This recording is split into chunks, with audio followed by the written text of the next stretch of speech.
Imagine, if you will, stepping into the warm, pixelated expanse of Minecraft. The sun a comforting yellow disc high overhead as you chop wood, mine stone, lose yourself in the rhythm of survival. The world is familiar, built of blocks and brimming with the promise of adventure, yet safe within its boundaries. Then, perhaps during a routine spelunk trip in a cave, or simply gazing across a twilight landscape, you catch it first in the corner of your eye. Too tall for any mob you recognize, too still to be natural. You turn, and a full head longer than any Steve. Its limbs elongated like a poorly made puppet. Its posture enough to feel simultaneously impossible and achingly human. It stares back. No mouth moves. No threat is immediate, just the sheer, visceral wrongness of its proportion.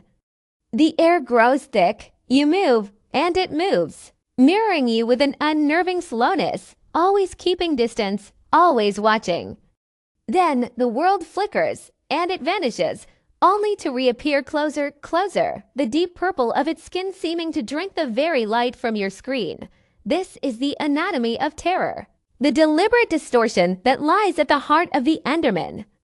Now shift your mind, not to a blocky sandbox, but to the flickering neon lights of Freddy Fazbear's Pizza, a place built on laughter and birthday songs under the watchful, painted eyes of animatronic bandmates.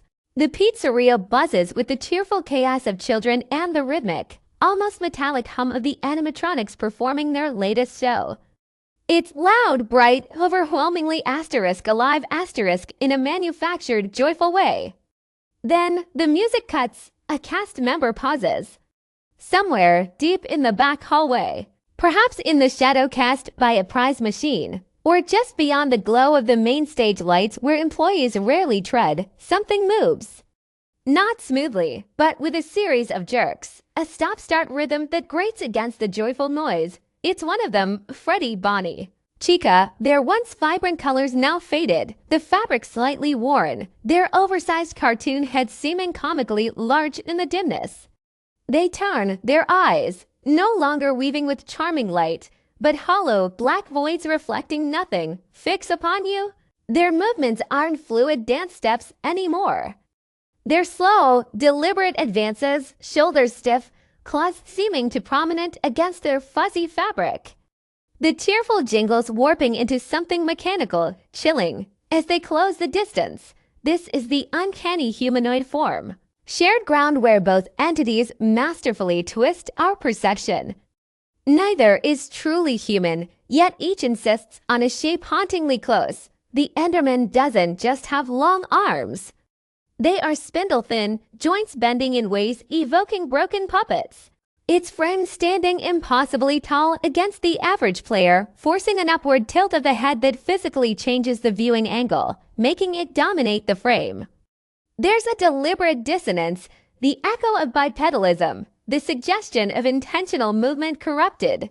The animatronics go a different route. They start as cartoonish parodies of humans' exaggerated features, oversized heads for visibility from across the room, bright colors for appeal. But within the grim context of Five Nights at Freddy's, these familiar designs become grotesque. The oversized heads, once charming, now seem too heavy, too unstable atop stiff torsos. The rigid movements, intended to mimic life, instead mimic marionettes with tangled strings, their joints visibly locking, their pauses unnaturally long, contrasting jarringly with the hyperactivity children expect. Crucially, both exploit the subtle horror of facial asymmetry. An Enderman's mouth might not sit dead center, its eyelids might droop unevenly. An animatronic's paint might be slightly mismatched. A single eye slightly lower than the other, the smile on one side fractionally wider. These aren't mere glitches. They are placed imbalances, calculated nips at our innate pattern recognition for human faces, triggering that deep seated unease known as the uncanny valley, that disquieting space where something asterisk looks asterisk right, just asterisk off asterisk enough to be deeply unsettling. But their terror isn't confined to their distorted physiology. It's amplified by how they violate the very fabric of the space you're supposed to inhabit. Think back to Minecraft. You stand in a familiar forest, trees you've chopped, a cozy wooden cabin just visible. The world feels yours, tame. And then, there it is, silhouetted against the horizon line, just outside your usual path, or perhaps standing sentinel atop a hill you've passed dozens of times, always when it's darkest. The Enderman appears within the mundane terrain of your survival. An alien intruder in a landscape of blocky apples and wheat farms. It doesn't emerge from a monstrous dimension all the time . It appears in the places you feel momentarily safe, shattering that security. Similarly, the animatronics haunt the pizzeria, a space fundamentally designed for innocence and fun. Not in a hidden back room you never see, but lurking just offstage, in the doorway to the kitchen, peering into the dining hall from the prize corner, moments away from the birthday party zone.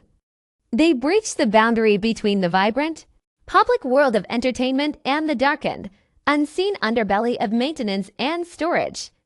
They turn the expected into the unexpected within your supposed sanctuary, the place of cake and balloons. The lighting itself becomes a weapon for both. The Enderman thrives in the shadows of twilight and deep dark caverns, its dark purple skin acting like void ABS in dim light, making it vanish into the gloom until it's almost upon you. It rarely phases you under the brightening sun, preferring the moments when visibility is fraying, when your own eyes strain to see clearly, creating optimal conditions for surprise.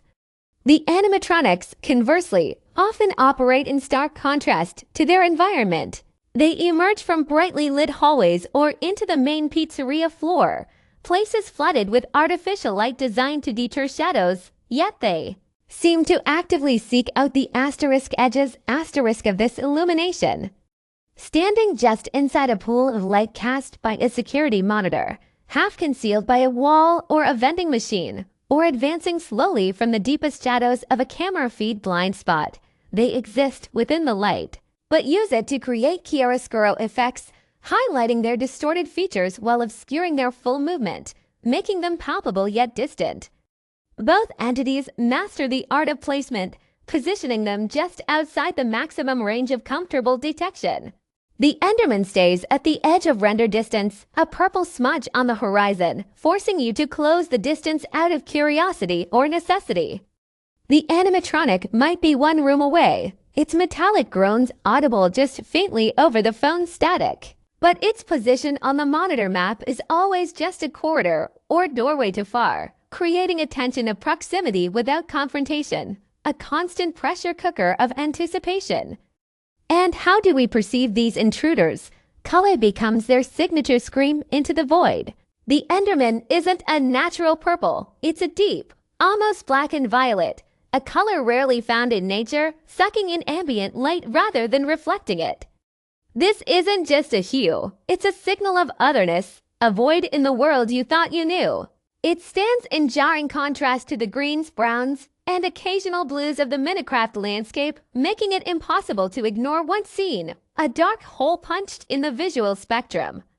The animatronics possess their own, equally unsettling palette.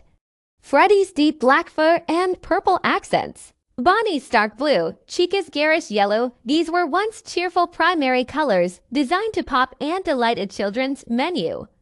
But time and neglect have leached the vibrancy. The colors are faded, gritty, layered with dust and grease, looking sickly and artificial under the flickering emergency lights. They clash violently with the still bright, artificially cheerful environment of the pizzeria. The mismatch is deliberate, the colors scream fun, while the condition and setting scream danger, creating a dissonant visual punch. Both entities use color to be instantly recognizable hallmarks of dread. That deep purple, only Enderman, faded yellow rabbit suit. Only Springtrap or Chica in decay. Their color signatures are burned into your memory not because they're beautiful, but because they are the heralds of approaching violation, a visual cue that triggers an instinctive flinch.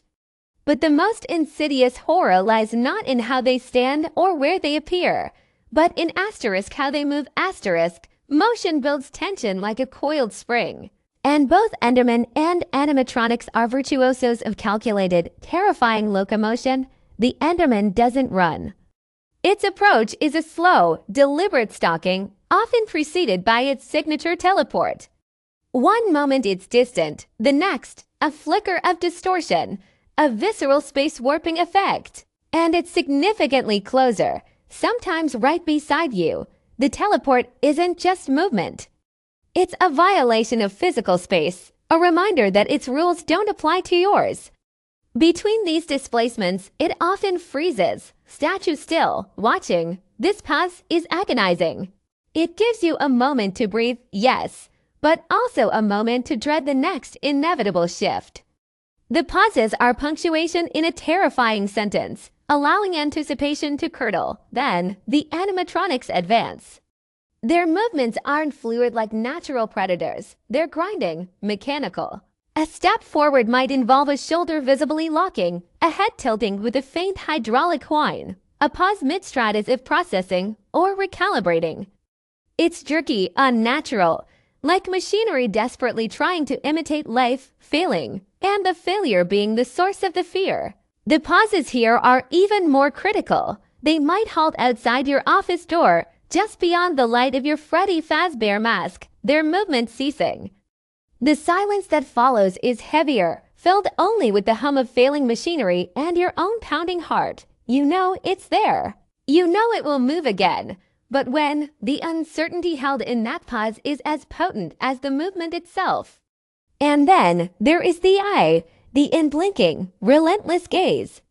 The Enderman's eyes are pure white, like polished obsidian, reflecting your own presence without warmth or recognition.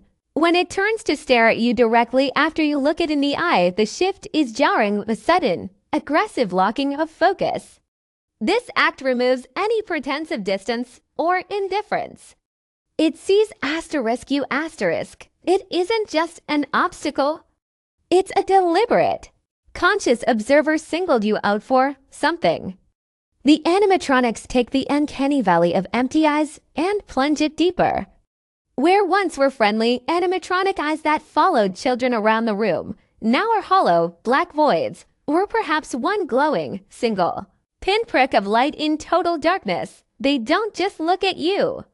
They ***track you, following your movements across the pizzeria or through camera feeds with unnerving consistency. Even when stationary, the sheer emptiness of the gaze feels like it's peeling back your skin, seeing not just your location, but your fear, your vulnerability. It's a direct, psychological assault, a sustained, emotionless focus that communicates only malice and a terrifying, single-minded purpose. Whether it's the void eyes of the Enderman locking onto yours after an accidental glance, or the empty sockets of Bonnie swiveling to fix on your position in the security monitor, that gaze is the final, undeniable confirmation of the terror. You are seen. You are the target. The dance of avoidance, the frantic checking of monitors and scanning horizons, the desperate attempts to break that contact, it all flows from that simple, devastating act of looking back. So, you stand there. Whether in the oppressive dark of a Minecraft cave or the flickering digital gloom of a security office, the cold sweat of dread chilling you.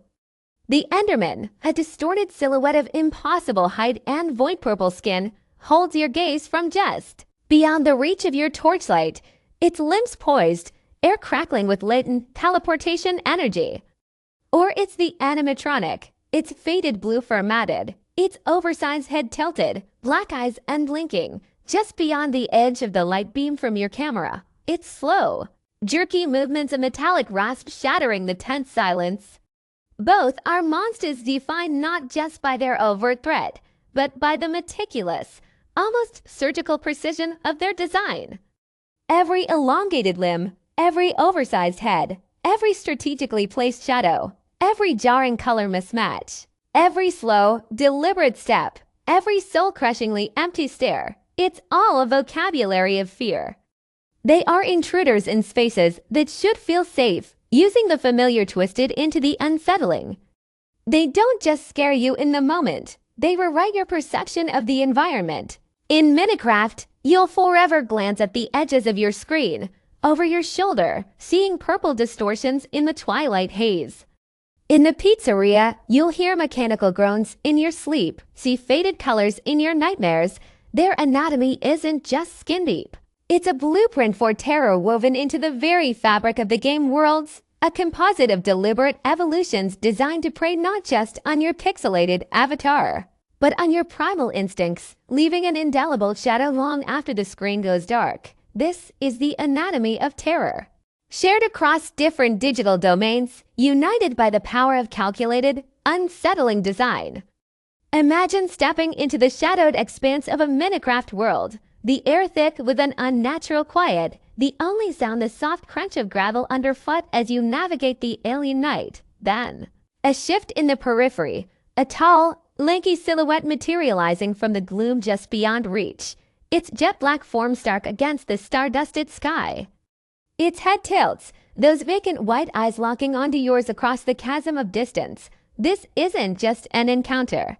It's the beginning of a meticulously choreographed ballet of terror, a cycle defined by the profound stillness that precedes the explosive aggression, a cycle mirrored with chilling precision in the flickering corridors of an animatronic-filled pizzeria. These entities, though born from vastly different pixels and code, communicate the imminent threat of death through an intricate language of silence, silence that screams louder than any roar, and actions that erupt with shocking violence. To truly understand the dread they evoke, we must dissect this behavioral cycle, this seamless transition from passive observation to predatory attack, focusing on how both the Enderman and the haunted animatronic masters of horror build tension, signal danger, and move through their environments to maximize primal fear.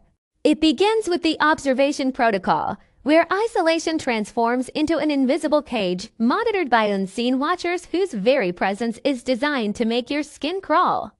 In the vast, open world, the Enderman becomes a master of this protocol. It doesn't charge recklessly. It materializes silently, often at the very edge of your rendered view, a sentinel watching from the shadows of hills, the depths of ravines, or the stark silhouette against the moon.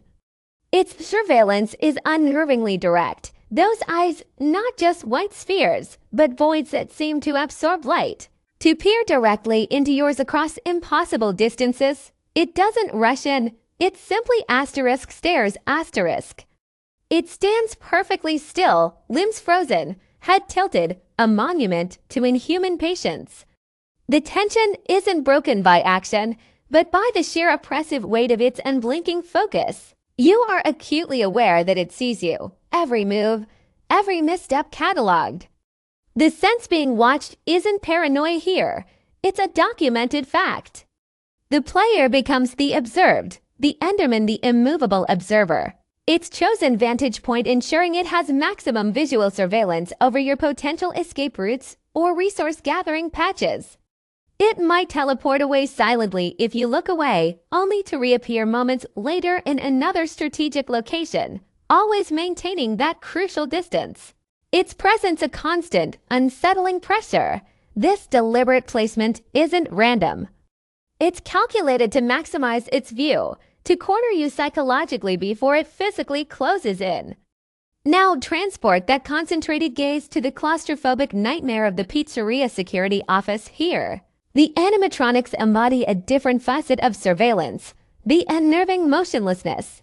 Freddy Fazbear and his counterparts don't necessarily materialize in plain sight at first glimpse. They might appear as inert shapes in the dark hallway, or be glimpsed briefly through vent cameras, only to disappear, leaving behind a profound, heavy silence. The tension comes not from their sudden appearance, but from the absence of movement where movement should be. You know they are mobile, programmed to hunt, but they remain unnervingly still, lurking just beyond the fixed points of your camera screens or the narrow beam of your hallway light. Freddy might stand motionless in the main hall, Chica absent from her usual post, Bonnie vanished from the stage. They are positioned not for visual dominance like the Enderman, but for positional dominance cookie cutter shapes in the darkness, their inert forms blocking potential paths or appearing in your peripheral vision like dark stains spreading across the camera feed. The silence between their distant shuffles or the complete lack of sound in a camera feed speaks volumes. It's the calm before the storm that never arrives, a storm you desperately want to happen just to break the suffocating stillness. The sense of being watched is tenfold here. It's the clinical, soulless scrutiny of machines processing your every field of view toggle, every power level, every failure to check the right camera at the right time. They are patient algorithms waiting for the precise moment your guard drops. Their stillness a weapon of psychological warfare as potent as any lunge. The air grows thick with anticipation not because they rush, but because they don't asterisk.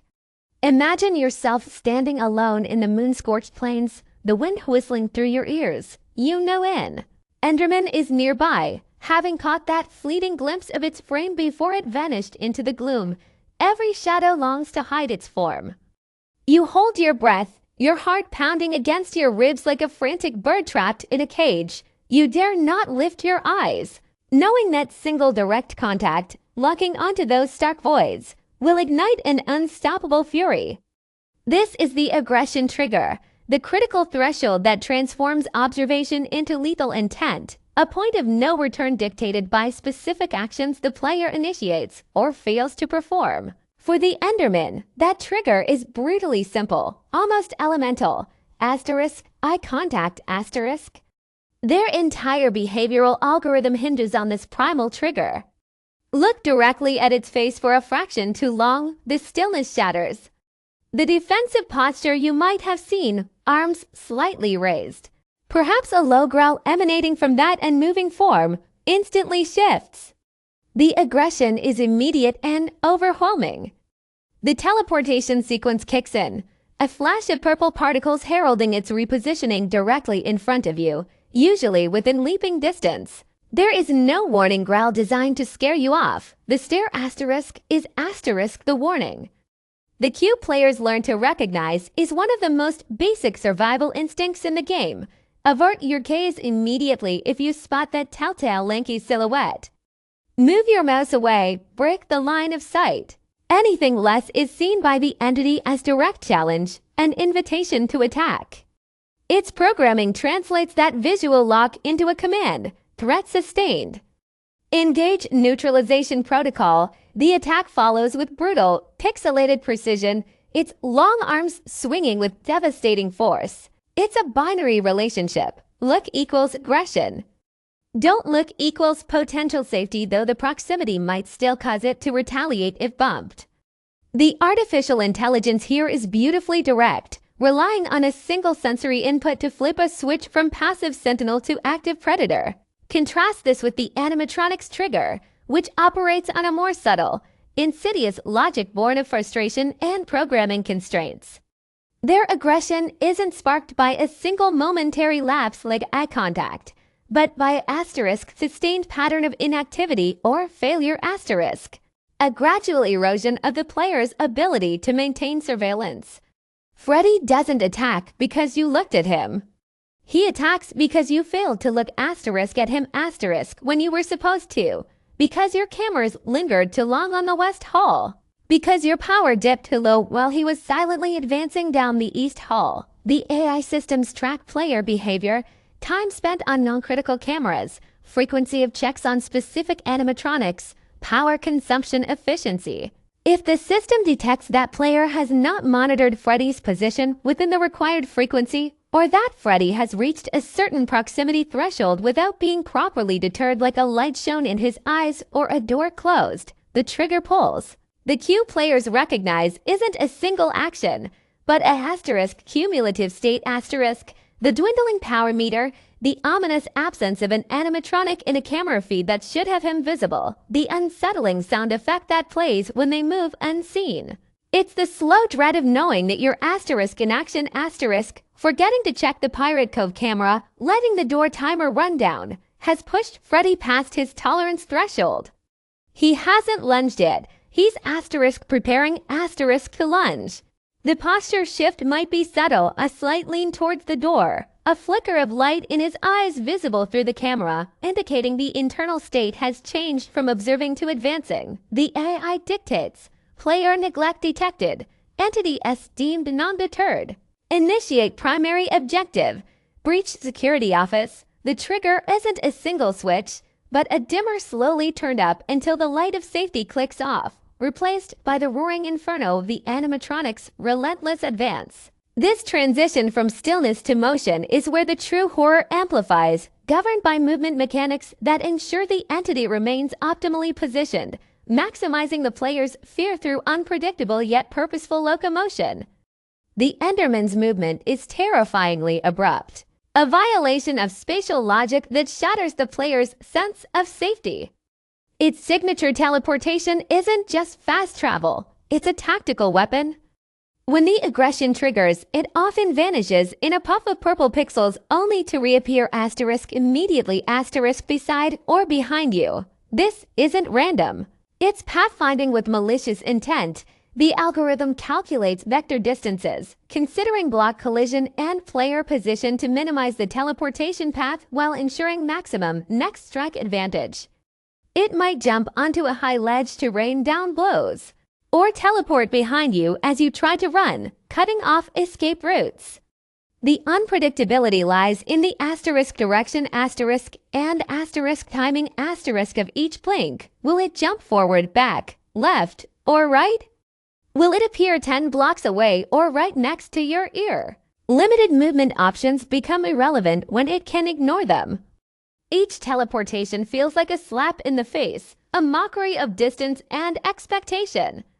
It closes the terrifying gap instantly, turning flight into a futile exercise against an enemy that defies the very rules of the world. Its movement designed not just to chase, but to psychologically disorient and corner, making every direction suddenly seem like a dead end.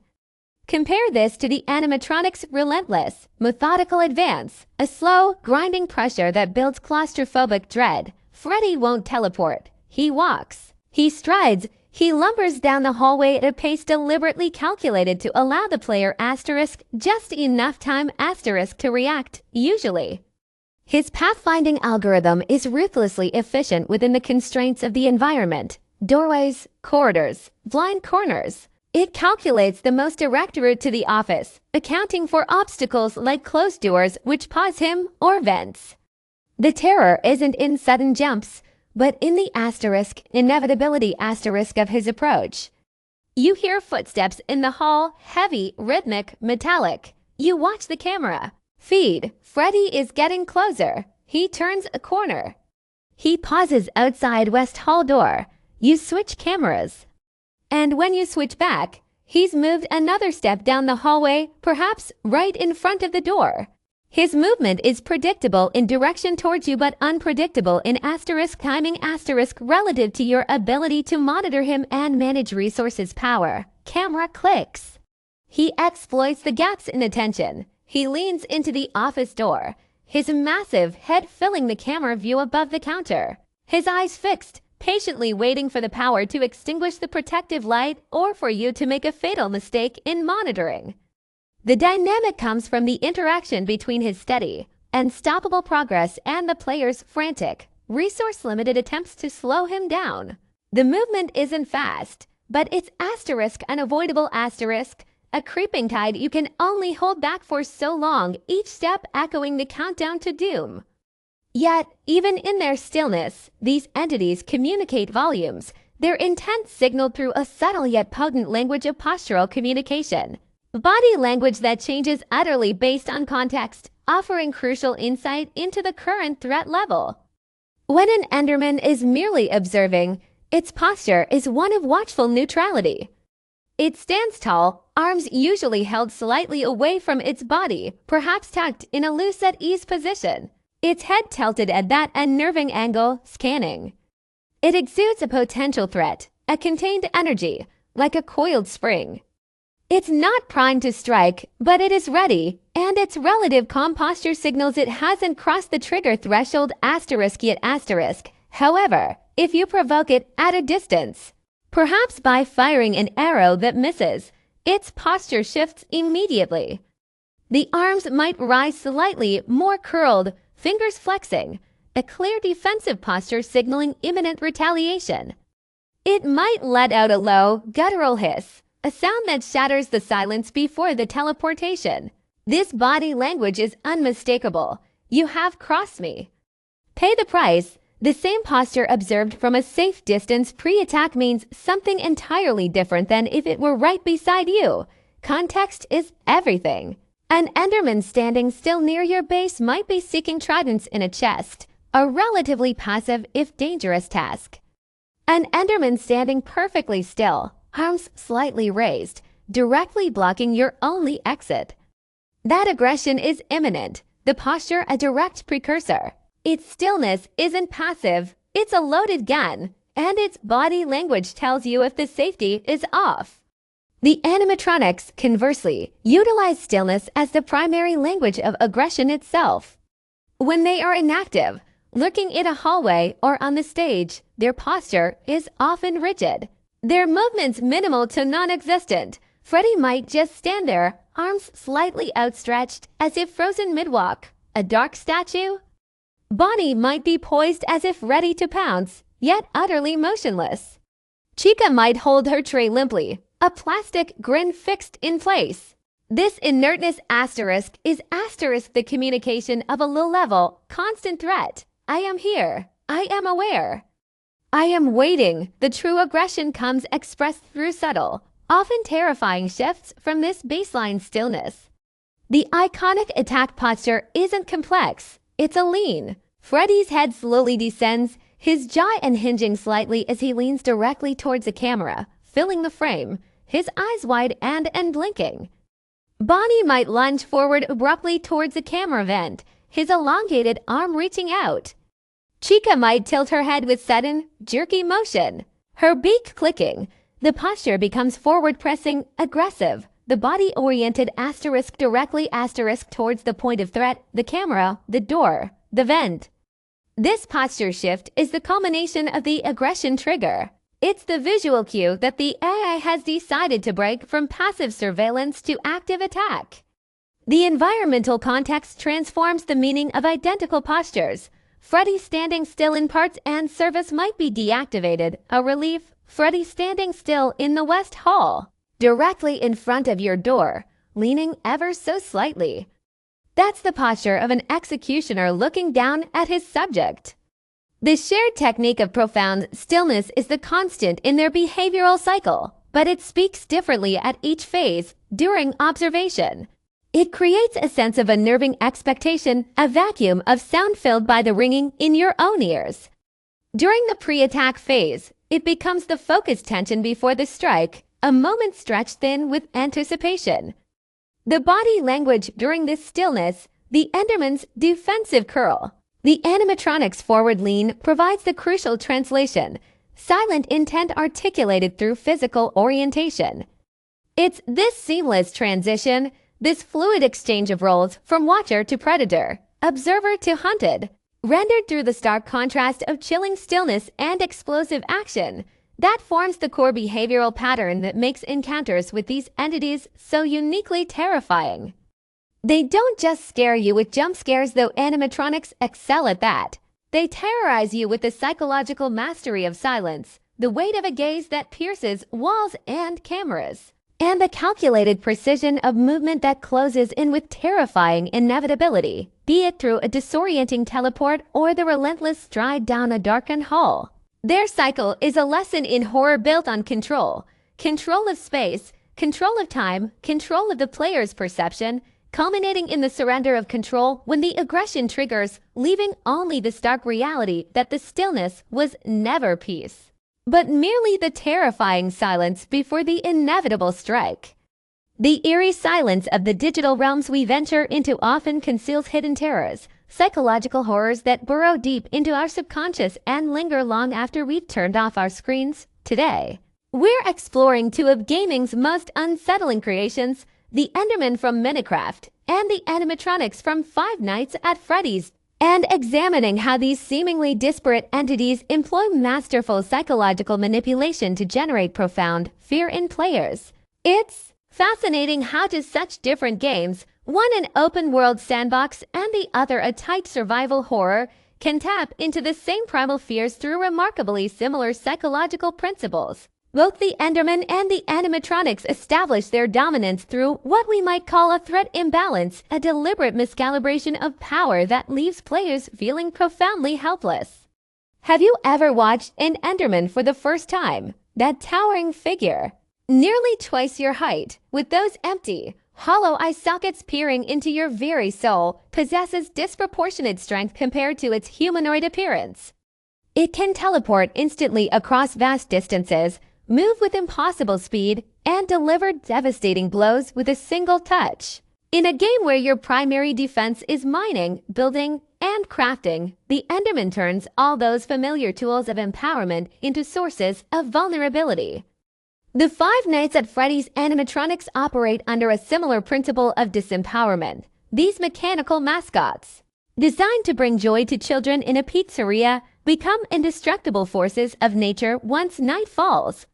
No matter how many doors you slam, how many cameras you check, or how many times you attempt to defend yourself, these metal horrors advance unstoppably toward your office. The survival mechanics you'd expect in any game, fighting back, covering your tracks, finding safe zones, are systematically stripped away until you're left with nothing but the desperate hope that you've timed your button pushes correctly enough to survive another minute.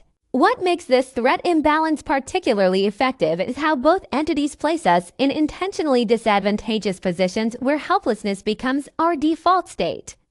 In Minecraft, you're typically dropped into a vast, unforgiving world with minimal resources and vague instructions about survival.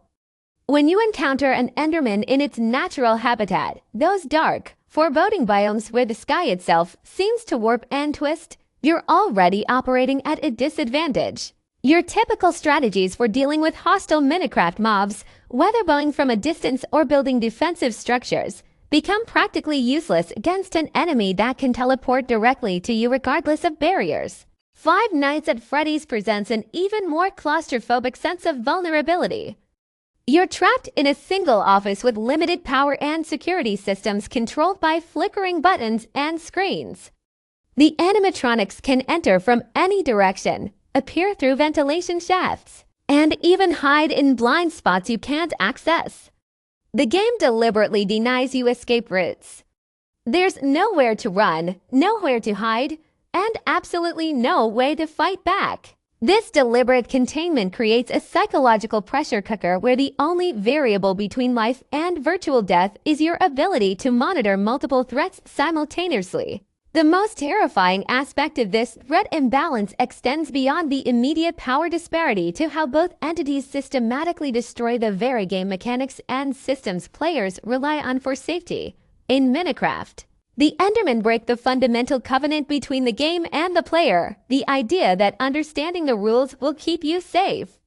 You can study mob behavior, learn attack patterns, and develop countermeasures against skeletons or zombies.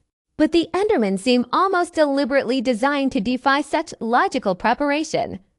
Their ability to move through walls, teleport across distances, and survive in environments hostile to other creatures creates a sense that the natural order has been warped specifically to victimize you. Five Nights at Freddy's deconstructs gaming conventions even more brutally. In most survival games, accumulating resources, upgrading equipment, and strengthening your position provides a path to safety. Here, the environments you've grown to trust, the children's pizzeria during the day, your own office once night falls, become death traps when the animatronics activate. The security cameras meant to protect you can only show selected locations in low resolution. The power system supposed to protect you becomes your worst enemy, forcing agonizing choices between monitoring and defense. By twisting every intended safety mechanism into another potential failure point, the game ensures that your attempts to prepare realistically can only delay, not prevent, your eventual demise. Moving from threat imbalance to uncertainty and ambiguity, we discover another layer of psychological brilliance in these horror designs. Both Endermen and Five Nights at Freddy's animatronics achieve sustained terror not through explicit threats, but through what they leave unsaid, the deliberate lack of clear information that allows our imagination to fill in the horrifying details. Consider the Endermen in the vast mythology of Minecraft, intentionally developed by Marcus Persson and later refined by Mohang. These creatures remain enigmatic. Where did they come from? What is their connection to the end dimension?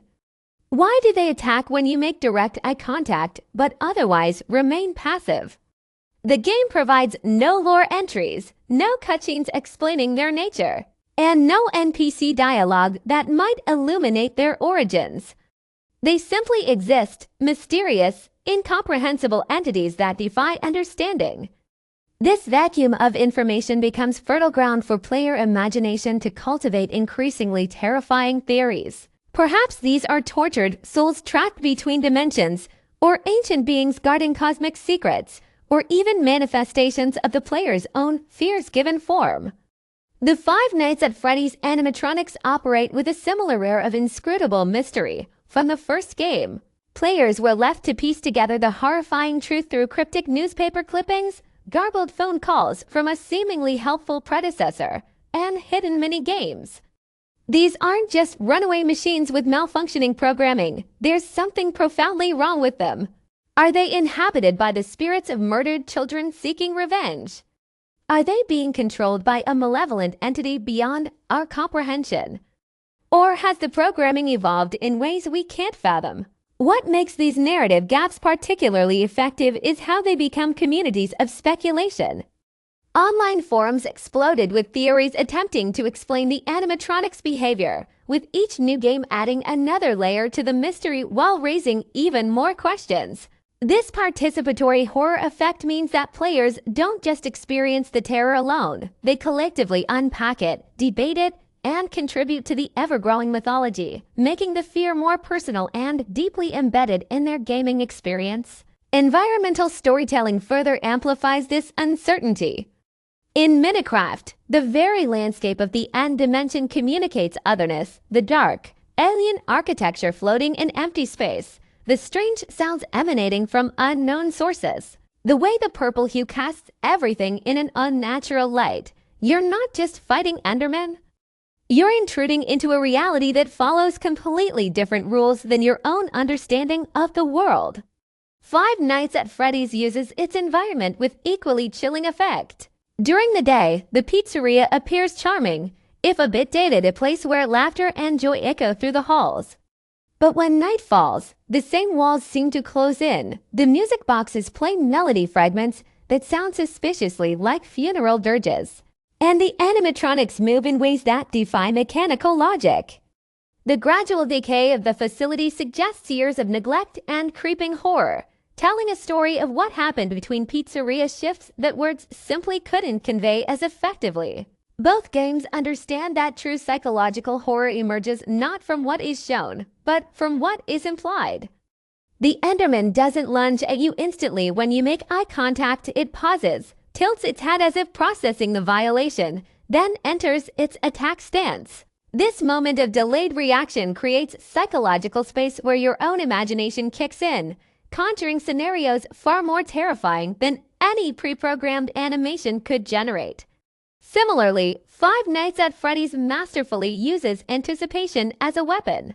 Through the static of the security cameras, the occasional glimpse of an animatronic moving down a hallway in the distance, or the sudden appearance of a character in your doorway when you've momentarily stopped watching, the game builds tension that often proves more frightening than jump scares or immediate attacks. This environmental ambiguity tells players that danger isn't just coming from what they can see, but from the dark corners they can't quite monitor, creating a constant low-grade anxiety that wears down their psychological defenses over time. The third psychological element connecting these horror entities is how both subvert familiar game tropes and mechanics, creating cognitive dissonance when environments meant for safety become sources of danger. We see most clearly in how these entities emerge from places that should feel comfortable and familiar, turning sanctuary into peril. When you first explore the end dimension in Minecraft, you're coming from the Overworld, a biome you presumably conquered, where you've built safe houses, harvested resources, and established control. The end arrives as a jarring transition, but more importantly, that's where Endermen first encounter you. You're not just in unfamiliar territory, you're in a dimension designed to be alien and hostile, where your conventional survival skills might not apply. Even before you encounter an Enderman, the environment itself whispers warning signs in its strange architecture and disorienting physics. Five Nights at Freddy's presents an even more dramatic violation of expectation. The pizzeria is a place associated with children's birthday parties, family outings, and innocent fun. The animatronics themselves are cartoonish characters designed to entertain and delight. The horror stems entirely from placing these elements in a context that twists their purpose. Nighttime, when no children are present, when the staff has left, and when the machines continue their relentless pursuit. Your first encounter isn't with a grotesque monster in a haunted house, but with a seemingly friendly character behaving in ways that defy both mechanical programming and common sense. More subtly, both entities warp the very functions of the game world in ways that challenge players' mental models of how survival should work. In Minecraft, Endermen introduce mechanics that break the established physics of movement and combat. They can teleport short distances in battle, ignoring the spatial rules that govern other entities. They don't burn in daylight, contradicting what players have learned about fiery mobs. They only attack when player eyes meet their gaze, creating a paradox where avoiding eye contact means you must limit your defensive capabilities, a survival restriction directly opposed to the combat-oriented nature of the game. Five Nights at Freddy's dismantles gaming conventions even more dramatically. In virtually every other survival game, progression means getting stronger, gathering better equipment, and expanding your capabilities. Here, progression means becoming more familiar with the animatronics' appearances so you can identify them more quickly on camera feeds, memorizing their movement patterns, and learning exactly when and where they'll strike. The upgrade system isn't about becoming more powerful, it's about extending your survival by a few more minutes through greater knowledge of the enemy. This reinterpretation of game functions creates profound cognitive dissonance. As players, we expect that learning the system and improving our skills will lead to greater safety and control. With both Endermen and Five Nights at Freddy's, mastery doesn't make you safe, it only helps you understand how you'll eventually be overwhelmed. This inversion of the fundamental gamer relationship with challenge creates unique psychological discomfort. We're conditioned to believe that practice equals progress, but in these horror scenarios, practice merely illuminates the inevitability of failure, creating a frustrating yet terrifying loop where knowledge becomes the very thing that destroys your hope.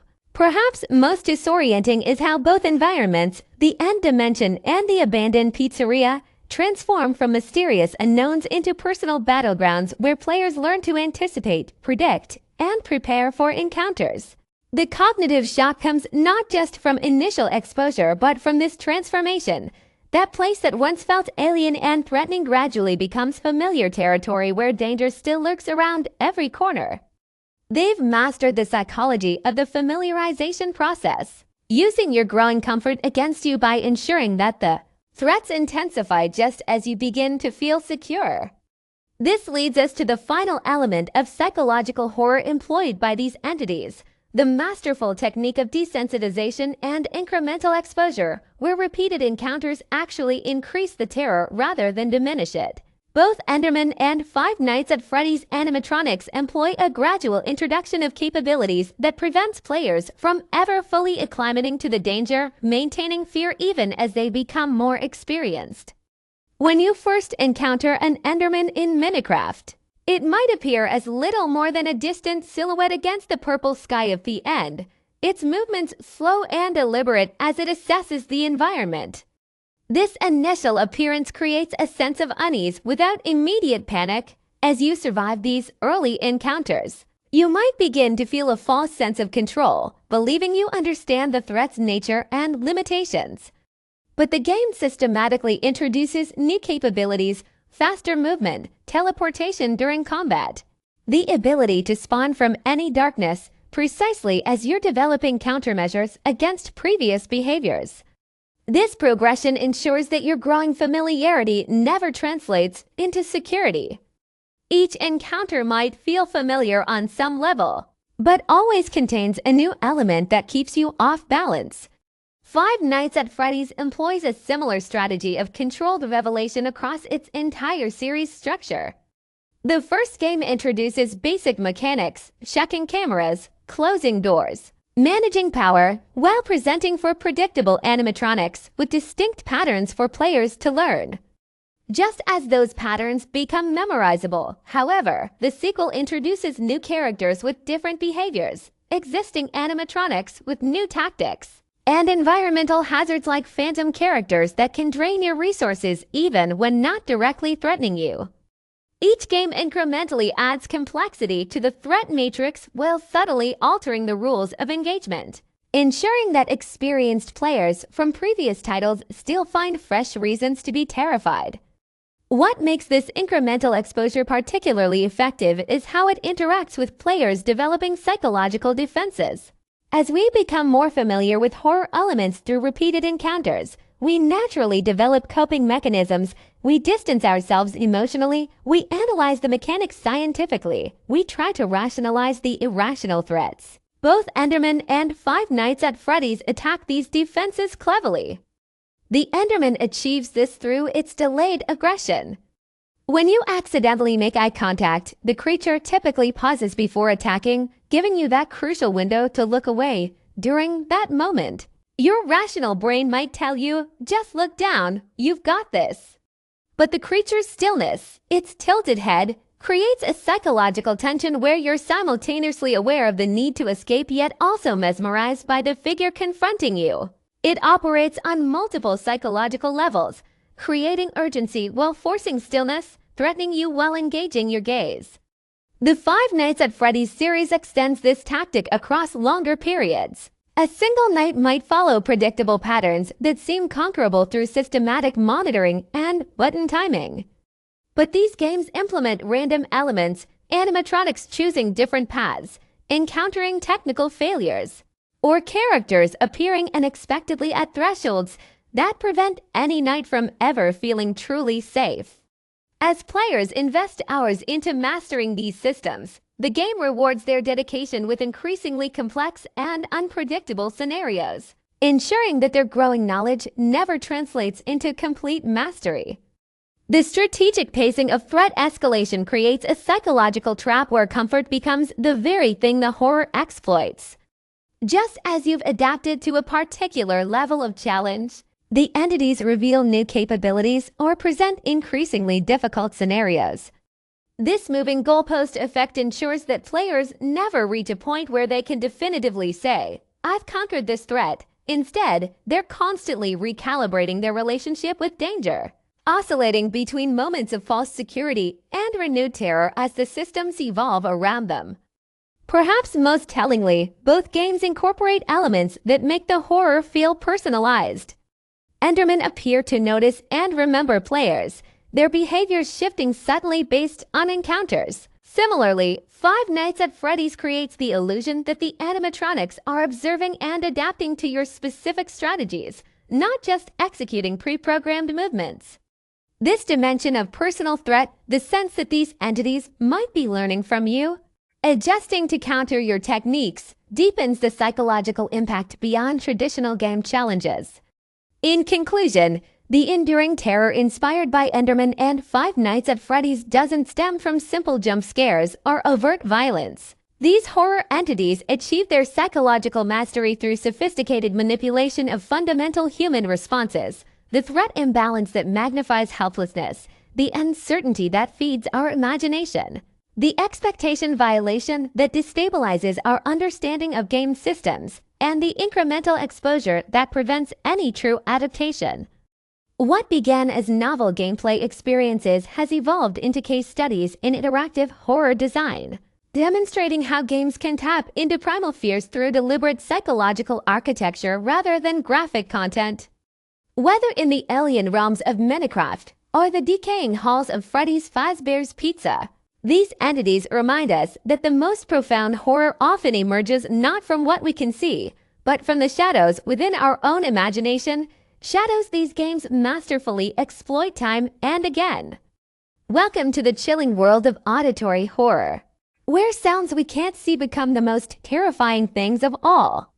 Today we're diving deep into the realm of sound design, examining how do iconic horror entities exploit audio to craft their unique brand of terror that haunts our nightmares long after we've closed the game.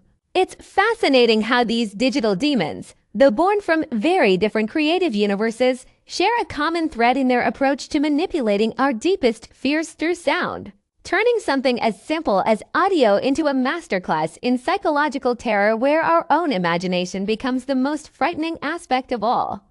Let's first explore vocal characterization, the soul of any terrifying creature distilled into pure sound. The Endermen, with their towering, lanky frames and glowing purple eyes, communicate not through language but through an unsettling array of static-filled, guttural vocalizations that seem torn from the fabric of between dimensions itself. These aren't the clean, synthesized sounds we might expect from a video game enemy. Instead, they're raw, undulating bursts of digital distortion, like a corrupted radio transmission from another plane of existence. When an Enderman vocalizes, you hear not just a creature making noise, but the very fabric of reality tearing at the seams with sounds that loop and distort in ways that shouldn't be possible in our universe. It's as if the game itself is protesting the presence of these entities, adding static and aberrant noise to something fundamentally wrong with having them in your world. Compare this to the meticulously crafted, digitally processed speech of animatronics in games like Five Nights at Freddy's, where Endermen use chaotic, unpredictable noise. Animatronics employ unnervingly precise programmed phrases, slightly metallic voices with unnatural cadences that sound like malfunctioning technology desperately trying to mimic human speech. There's something deeply unsettling about hearing hello or let's play in a voice that's close enough to human to be familiar yet distorted enough to be alien. Where Endermen communicate through primal chaos, animatronics speak in calculated, almost polite phrases that betray their murderous intentions, creating a dissonance where the mechanical nature of the speech clashes horrifically with the organic violence they represent. What both entities share, though, is a mechanical yet organic quality that masterfully blurs the line between natural and artificial. Enderman vocalizations might be digitally generated, but they carry the weight of some ancient, bestial presence that feels unnervingly real, as if these static-laden sounds could manifest physical harm. Animatronics, despite being mechanical constructs in their base form, have a vocal presence that somehow feels organic in its malevolence. Their speech patterns have a reptilian coldness that suggests consciousness beyond their programming. This deliberate fusion of natural and artificial creates cognitive dissonance that makes the horror more profound, forcing us to question what actually constitutes alive when something speaks to us in ways that don't align with either category. Then there are the nonverbal sounds, those guttural growls, raspy whispers, and unsettling clicks that communicate threat without words. Endermen emit a haunting chorus of otherworldly grunts and groans that serve as territorial warnings, sounds that trigger a primal fight or flight response without needing direct confrontation.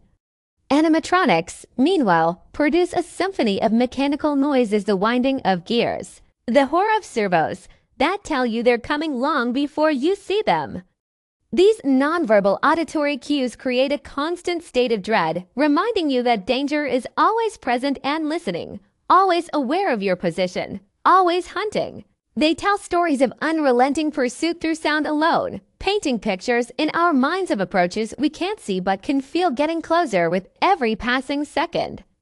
As we move from vocalization to environmental interaction, the sound design of these entities becomes even more sophisticated in how they manipulate the spaces that surround us. Endermen in Minecraft traverse vast, open terrains, and their teleportation sounds a distinctive crackling distortion that echoes across the landscape immediately change how we perceive the environment around us. When you hear that telltale static buildup in the distance, A flat, expansive world suddenly becomes treacherous terrain filled with invisible threats, with those teleportation echoes serving as auditory breadcrumbs tracking the Enderman's movement through space.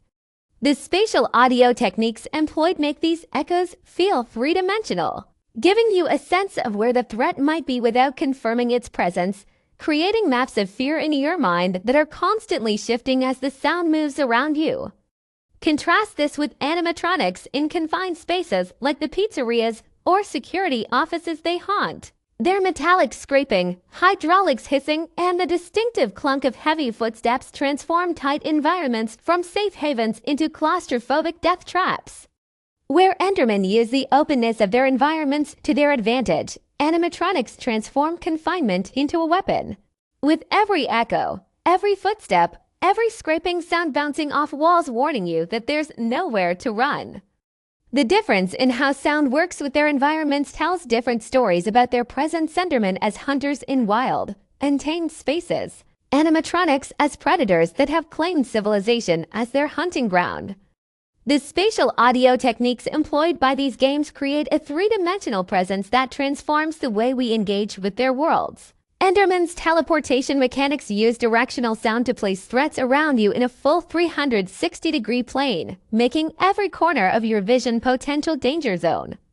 Animatronics utilize spatial audio to manipulate your attention, with sounds coming from doors, vents, or hallways you can't see, forcing you to constantly scan every possible source of threat. Both games use the third dimension height and depth to enhance this terror, with Endermen appearing above or below, animatronics dropping from vents or rising from floors, all marked by distinctive sounds that give them added dimensions beyond standard enemy encounters. What makes both entities truly terrifying is their deliberate disruption of environmental ambience. In Minecraft, when everything becomes deathly quiet before the crackle of an Enderman teleport signals its approach, the sounds of the environment itself suddenly become warning signs. The absence of ambient music or creature noises speaks volumes when the forest goes strange before an Enderman appears. When the distant sounds of cows or sheep suddenly vanish, you know something has changed the rules of your world.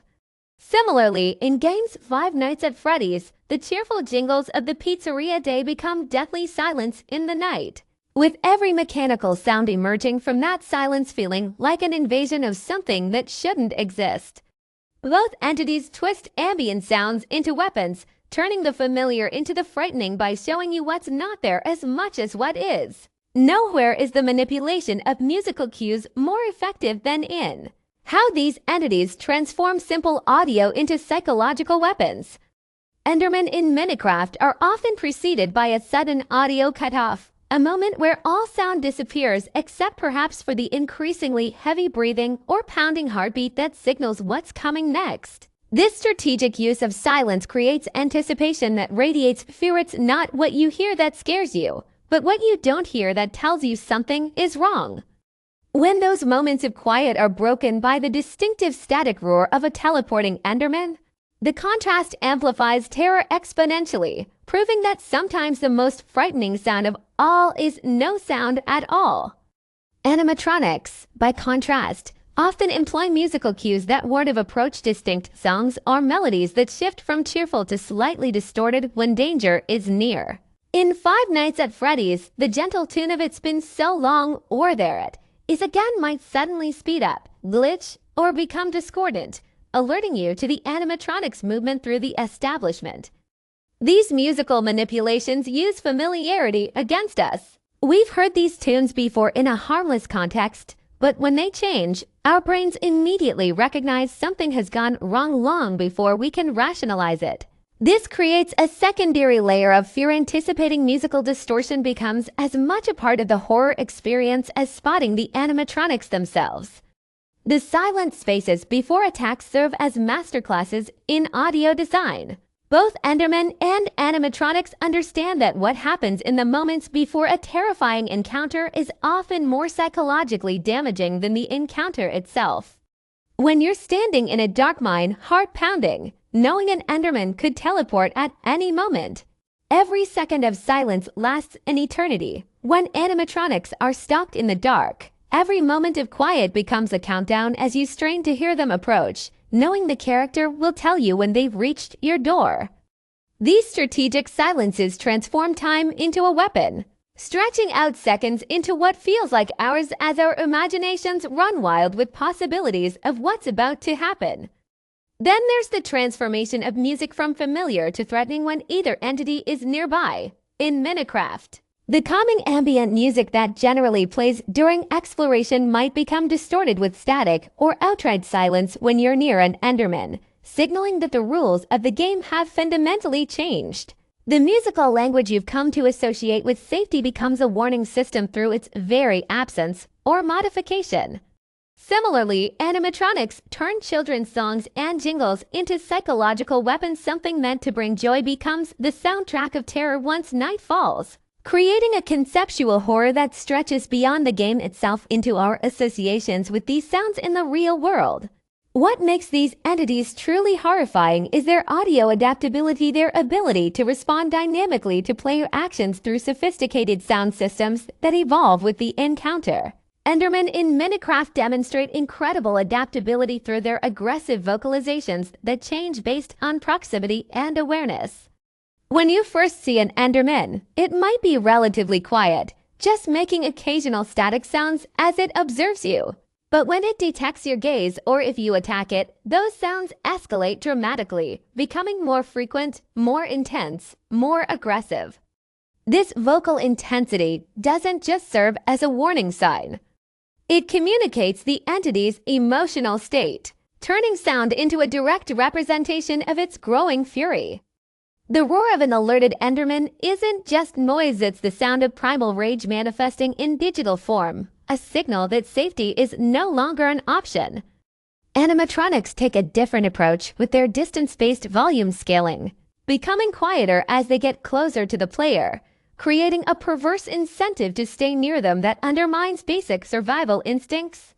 When an animatronic is far away, its sounds are clearly audible and followable, but as it approaches, those sounds become more subtle. Footsteps might disappear, breathing might cease, leaving only a quiet presence that materializes suddenly when it's too late to react. This audio dynamic plays with our perception of distance and safety, creating moments where we mistake a lack of sound for safety at our peril, as the animatronic becomes eerily quiet right before its attack. The audio elements that change based on proximity or awareness create a sophisticated communication system beyond simple warnings. Endermen might produce different types of static based on whether they've seen you or are just wandering. Animatronics might play certain sounds when they're in specific rooms or locations, telling experienced players where they are without requiring visual confirmation. These adaptive sound cues create layers of information that dedicated players can learn to interpret, turning sound from a simple sensational element into a strategic tool that transforms the way we engage with these enemies. Perhaps most impressive is the layered sound design that creates depth beyond simple warning signals. Endermen don't just teleport with a crackle. The sound might include subtle undercurrents of digital distortion that hint at their otherworldly nature, or unusual echoes that might suggest multiple Endermen even when only one is present. Animatronics have similarly complex audio profiles. Their metallic footsteps might include different components that clue you into their position, or their breathing might change from calm to agitated based on how close they are to their target. These layered audio elements create a rich soundscape that helps establish presence, intention, and awareness in ways that visuals alone cannot achieve, making these entities feel more intelligent, more deliberate, and ultimately more terrifying than they otherwise would. The impact of this sound design reverberates beyond these specific games, fundamentally changing how we perceive horror in digital spaces. Both Endermen and animatronics understand that true terror doesn't require elaborate graphics or complex mechanics. It requires attacking the player through the most primal sense, hearing. When we hear an Enderman teleport nearby in a dark cave or an animatronic breathing outside our door, the horror isn't just in the game, it's in our own reactions, the adrenaline that pumps through our veins, the way our muscles tense in anticipation of something we can't see but can definitely hear. These sound design techniques have inspired countless horror experiences that followed, demonstrating how effectively audio can create psychological horror without relying on visual gore or jump scares alone. By playing with expectations, manipulating environmental sounds, creating distinctive vocalizations, and adapting dynamically to player actions, both entities have become textbook cases of how to use audio as a primary horror tool, proving that sometimes what we can't see is far more terrifying than what we can. As we analyze these auditory terror masters, we're not just examining sound design, we're exploring a fundamental truth about horror itself. The most frightening experiences live in the spaces between what we know and what we can't understand, between the familiar and the alien, between safety and danger. Both Endermen and Animatronics masterfully exploit these spaces through sound, leaving us with a lasting appreciation for how effectively audio can create horror that transcends the screen and lives in our minds long after the game is turned off. So next time you find yourself alone in a dark room, listening carefully for something that might not be there, remember that the scariest sounds aren't always those you can identify. They're the ones that blur the line between the digital and the real, making you question just what might be lurking in the shadows, waiting, listening, and hunting. From the pixelated shadows of our video screens emerge creatures that have transcended their digital confines to become cultural icons of fear, creations that have evolved alongside gaming technology itself, shaping our nightmares and challenging our understanding of interactive horror. Today, we embark on a journey through the evolution of two of gaming's most compelling entities, the Endermen from Minecraft's expansive realms and the animatronic nightmares of Five Nights at Freddy's. Both began with simple yet potent concepts, yet through iterative design, community engagement, and narrative expansion, they have grown into complex symbols that continue to captivate and terrify millions worldwide. Long before the Endermen would become the tall, gangly figures we know today, their creator, Marcus Persson, drew inspiration from a rather unexpected source: the internet's vast tapestry of urban legends and creepypasta tales that circulated during Minecraft's early development. In those formative days, the internet was rife with stories of slender men lurking in forests, watching from afar before teleporting, closer tales that combine childlike wonder with adult dread. Persson recognized how this blend of mystery and anxiety could translate powerfully into Minecraft's blocky universe. The initial Enderman concept emerged as a direct nod to these digital folklore creatures, bearing the signature spindly limbs, wide white eyes, and unnerving behavior of its real-world counterparts. Endermen were designed to serve a dual purpose: to be genuine threats that instilled fear in players expecting only the safe familiarity of daytime survival, and to tap into that primal human fear of being watched by something that shouldn't be there, a fear that becomes particularly potent in the game's dark, procedurally generated landscapes. Meanwhile, in a different corner of the gaming universe, Five Nights at Freddy's creator Scott Cawthon was crafting his own brand of horror, inspired not by internet legends but by a very real, tangible source of unease, haunted attractions, and malfunctioning animatronics. Cawthon, initially attempting to create Christian-themed educational games for children, pivoted horror when he realized his skills might be better suited to something more uniquely unsettling. The animatronic characters of Freddy Fazbear's Pizza emerged from that realization, drawing on the uncanny valley effect, those slightly too real representations of childhood joy that turn sinister when they don't move quite right. In early promotional materials and lore, Cawthon emphasized the tragedy behind these characters. They were once beloved entertainers, now twisted into something monstrous through unexplained circumstances. This initial duality established a cornerstone of the FNAF series, the terror of familiar childhood figures behaving unpredictably, with their design explicitly intended to evoke that unsettling feeling of something familiar turned alien. What truly set these initial concepts apart was their deliberate simplicity. The Enderman's sparse yet potent design made its silhouette instantly recognizable against Minecraft's blocky backdrop, while the Fazbear animatronics' exaggerated features made them both charming and disturbing. Both entities were designed to communicate their threat level primarily through appearance rather than complex backstories, allowing the gameplay itself to tell most of the horror story. In those early iterations, the Enderman would stand motionless until stared at, then teleport with a guttural sound that could pierce through the game's otherwise serene soundscape, while FNAF's animatronics would seemingly roam freely through an establishment meant to be the height of children's entertainment. Their movements constrained only by the limitations of early gameplay mechanics. As players began to interact with these entities, their creators faced the fundamental challenge of making them neither too easy to overcome nor so difficult that they simply frustrated. This balancing act became especially crucial as both Minecraft and FNAF began to expand beyond their initial iterations, requiring these monsters to evolve in ways that maintain their core identity while adapting to increasingly complex gameplay systems. In Minecraft's early days, the Endermen served a singular purpose: to be a high-tier enemy that punished unprepared exploration of the dark unknown. Their initial design suggested they might serve as little more than gatekeepers to the end dimension, powerful but ultimately just another mob in an increasingly diverse bestiary.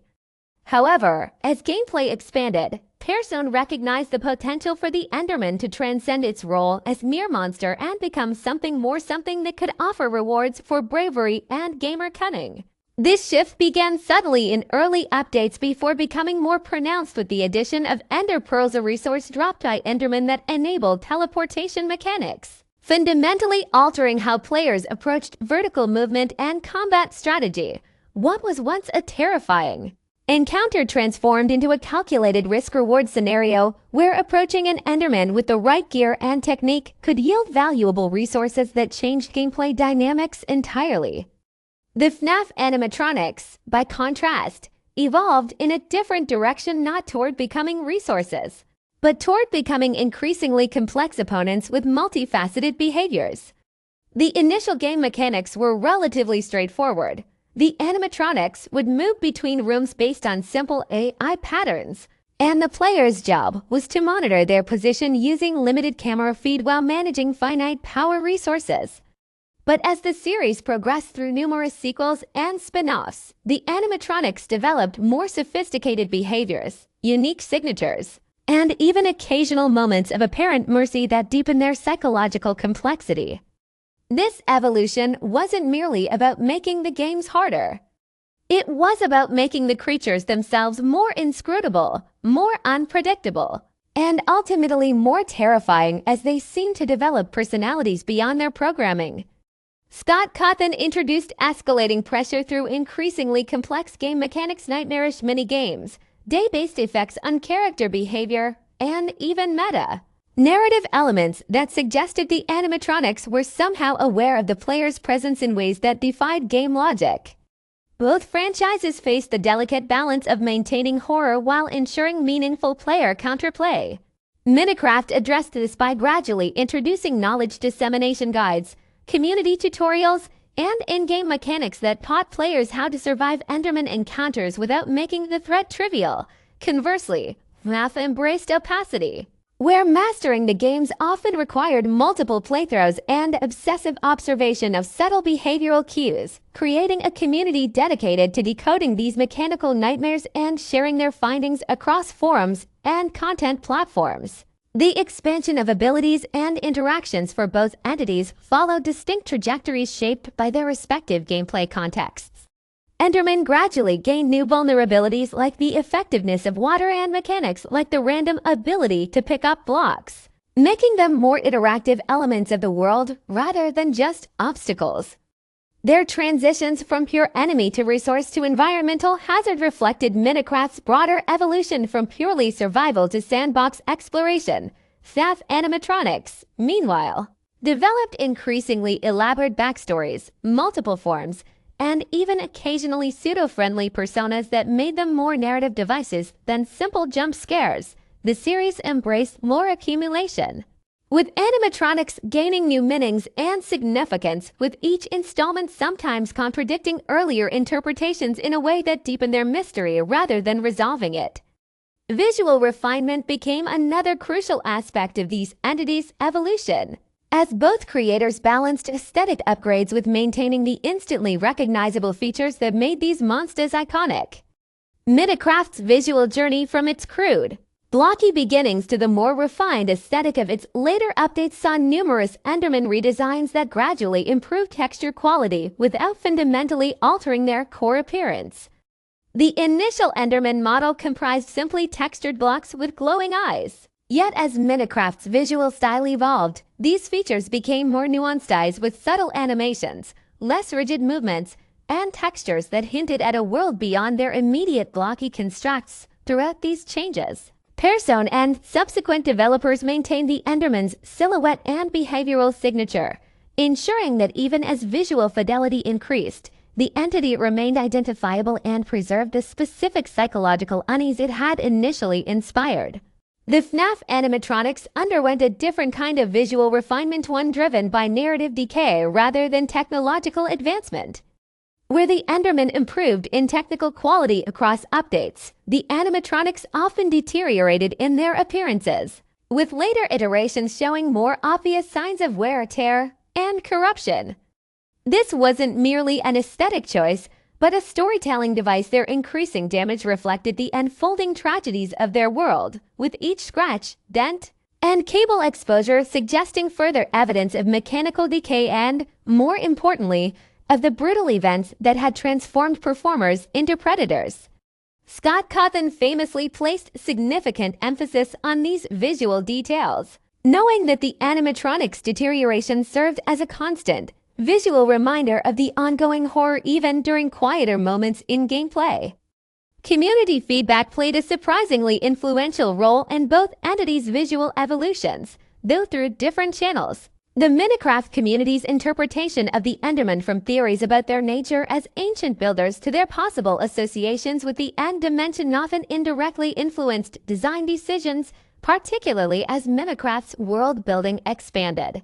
These interpretations sometimes resulted in subtle visual details, a certain posture, a texture nuance, a new animation that referenced popular community theories without ever canonizing them, creating a fascinating dialogue between development team and player base. The FNAF community, by contrast, often engaged more directly with visual elements, becoming detectives who scrutinize every pixel of the animatronics for clues about their nature and behavior. This obsessive community response led to what might be called fan service refinement, subtle visual updates or additions in later games that acknowledged popular theories, sometimes even incorporating community-applied terminology into official descriptions. Both communities created countless mods, skins, and reinterpretations that pushed these entities in creative directions their creators might not have anticipated, further blurring the line between official and fan interpretations of their visual identity. As these visual iterations accumulated, both entities developed a visual language that transcended their individual appearances, becoming visual shorthand for broader concepts of digital horror. The Enderman's silhouette came to represent Minecraft's hidden terrors, while the Fazbear animatronics fractured. Cartoonish visages symbolize the way childhood innocence curdles into nightmare. This visual evolution wasn't merely cosmetic, it became foundational to how these monsters communicated their presence, established atmosphere, and ultimately terrified players. Yet beyond their evolving appearances and gameplay mechanics, perhaps the most fascinating dimension of these entities' evolution lies in their narrative development, the rich tapestries of story world that transformed them from mere nightmare fuel into complex characters with motivations, histories, and significance within their respective universes. The Endermen's initial narrative presence was almost non-existent, an enigmatic mob with cryptic behaviors and a name that suggested otherworldly connections. But as Minecraft's expanded universe grew within official updates through events like the End Update and subsequent content expansions, the Endermen's mysterious nature became central to broader world building. Their name itself, Enderman, suggested connections to the end dimension, and later updates confirmed they originated from that alternate realm, carrying fragments of its alien physics and perspectives into the overworld. This connection transformed them from random hostile mobs into ambassadors of a fundamentally different reality, one with its own logic, dangers, and even possible nobility that contrasted sharply with the player's familiar world. The Minecraft community took this initial sparseness as an invitation to interpretation, developing countless theories about Enderman lore that ranged from tragic backstories, former humans trapped between dimensions, to cosmic interpretations, beings that perceive reality differently. These proliferating interpretations created what might be called the Enderman multiverse, a collection of contradictory yet compelling narratives that existed alongside but never fully overlapped with official game content. This narrative ambiguity became, in many ways, an asset, allowing the Endermen to simultaneously represent the unknown horrors of Minecraft's generated worlds and potential complexities that made them more than simple monsters. The FNAF animatronics, by contrast, were born with a foundational narrative tragedy. They were once entertainers in a children's restaurant, now possibly haunted by the spirits of children whose lives were tragically cut short. This initial premise became the bedrock upon which Scott Cawthon built a sprawling, interconnected narrative spanning multiple games, each piece adding layer upon layer to the animatronics' collective story. What began with simple night guard survival sequences gradually evolved into a complex, at times confusing, meta-narrative involving haunted technology, generations of tragedy, and increasingly sophisticated gameplay mechanics that demanded players piece together story fragments from multiple sources. This narrative expansion followed a unique trajectory for the FNAF series as each game unlocked new revelations about the animatronics' origins and nature. Their fear factor often shifted from simple shock to existential dread.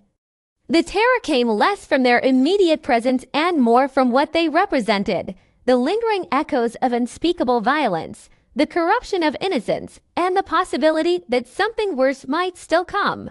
The animatronic stories gradually implicated not just their victims but also their creators, observers, and players, blurring the lines between predator and prey, responsibility and innocence, in ways few horror series have attempted. World-building techniques differed significantly between these narratives, reflecting their distinct storytelling contexts.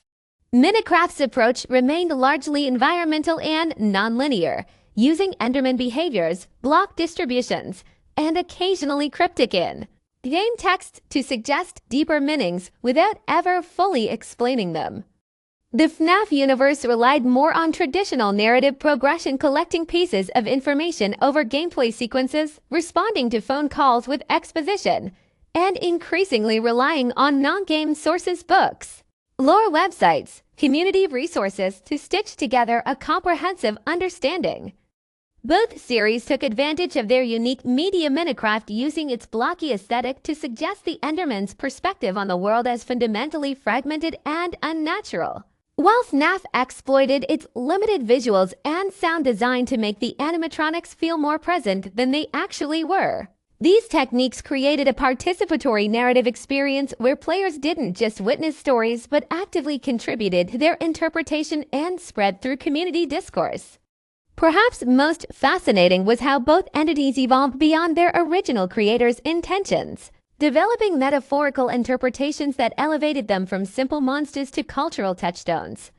Players and theorists began to read the Endermen not just as digital threats but as representations of anxiety about the unknown, the fear of technology we don't understand, and the uncomfortable reality that our perspectives might not be universal. While experiencing increasingly coherent versions of these interpretations through layered gameplay elements that rewarded deep observation and community collaboration. The FNAF animatronics similarly became vessels for broader metaphorical readings. They've been interpreted as symbols of broken childhood promises, corporate greed, trauma cycles, and the dangerous consequences of what happens when we perform identities that don't match our realities. These interpretations became particularly resonant as contemporary issues mirrored aspects of their fictional situations, allowing these digital monsters to comment on real-world fears while remaining enigmatic enough to preserve their mystery. As we watch these entities continue to evolve in subsequent updates, sequels, and community creations, one thing becomes clear: their enduring appeal lies not in static terror but in dynamic transformation. The Enderman's journey from simple hostile mob to complex figure representing the alien nature of alternate realities mirrors Minecraft's own evolution from survival sandbox to expansive world. Similarly, The FNAF animatronics transformation from jump scares to symbols of systemic horror reflects the maturation of horror games beyond simple scares toward more complex, resonant experiences. What began with simple inspirations internet folklore for the Endermen malfunctioning attractions for FNAF has grown into a rich tapestry of gameplay mechanics, visual refinement, and narrative complexity that continues to challenge and terrify players in new ways. These evolution paths demonstrate something fundamental about digital monsters. Their power comes not just from their immediate presence but from their ability to grow with our understanding of them, to incorporate our interpretations, and to remain just mysterious enough that we keep returning to face them one more time. In the end, perhaps the most terrifying evolution these entities have undergone is becoming symbols that represent something larger than themselves, representations of our growing digital consciousness, our anxieties about controlled environments, and our ongoing dialogue with the increasingly sophisticated artificial entities we create, interact with, and inevitably fear. As long as we continue to explore virtual worlds and push the boundaries of interactive experiences, entities like the Endermen and the FNAF animatronics will continue to evolve, reflecting our changing fears while remaining eternal reminders that sometimes the most compelling monsters are those that grow along with us. When we step beyond the pixelated confines of virtual worlds and the mechanical jaws of haunted animatronics, we find ourselves immersed in a parallel universe, the vast, intricate landscape of fandom that has exploded around to gaming icons that, on the surface, couldn't be more different. The silent giants of the Nether, Endermen from Minecraft, and the terrifyingly friendly faces of Freddy Fazbear's Pizza. From Five Nights at Freddy's, what happens when these entities escape their digital and physical boundaries and take root in the collective imagination of millions? That's the extraordinary story we're about to explore, a journey into the heart of the fan theory ecosystems, the mimetic evolution, the community creations, and the broader cultural resonance that both Endermen and animatronics have inspired. It's a fascinating dance between fear and fascination, between official lore and the untamed creativity of the community that has woven such rich tapestries around these characters. Let's begin in the dark corners where the first whispers of alternate narratives began to emerge, where fans looked beyond what was given and started asking, what if? The Enderman, with its tall, slender frame and those unsettling, pixelated eyes staring through dimensions, became something more than just a hostile mob in a sandbox game. Players noticed how these creatures would sometimes stand motionless, only to teleport away upon looking directly at them. They crept through overworlds, through the stark portal frames of nether gates, across diverse biomes in ways that suggested more than just programmed AI. From these small observations, an entire theory ecosystem blossomed, one that positioned Endermen not as mindless monsters, but as ancient dimension travelers, cosmic nomads who guard the boundaries between worlds. These theories suggested that the Endermen's aggressive behavior was merely a defensive mechanism against those who dared to gaze directly upon their true form, a violation of some universal protocol. Some narratives painted them as refugees from a reality shattered by an ancient cataclysm, while others imagined them as cosmic librarians trapped between dimensions, their quiet demeanor hiding a profound universe of knowledge. Then there, on the opposite side of the horror spectrum, we have the animatronics of Five Nights at Freddy's Springlock failures, haunted remnants, and music boxes, all swirling around these once entertaining automatons. Unlike the quiet mystery of Enderman, the animatronics came with a built-in tragedy, the shadow of the bite of 87, and the dark stories of children's spirits trapped within their metal frames. The fan theories here often became haunting explorations of possession, of digital ghosts finding refuge in robotic bodies. Did the spirits of murdered children really possess the animatronics, seeking vengeance?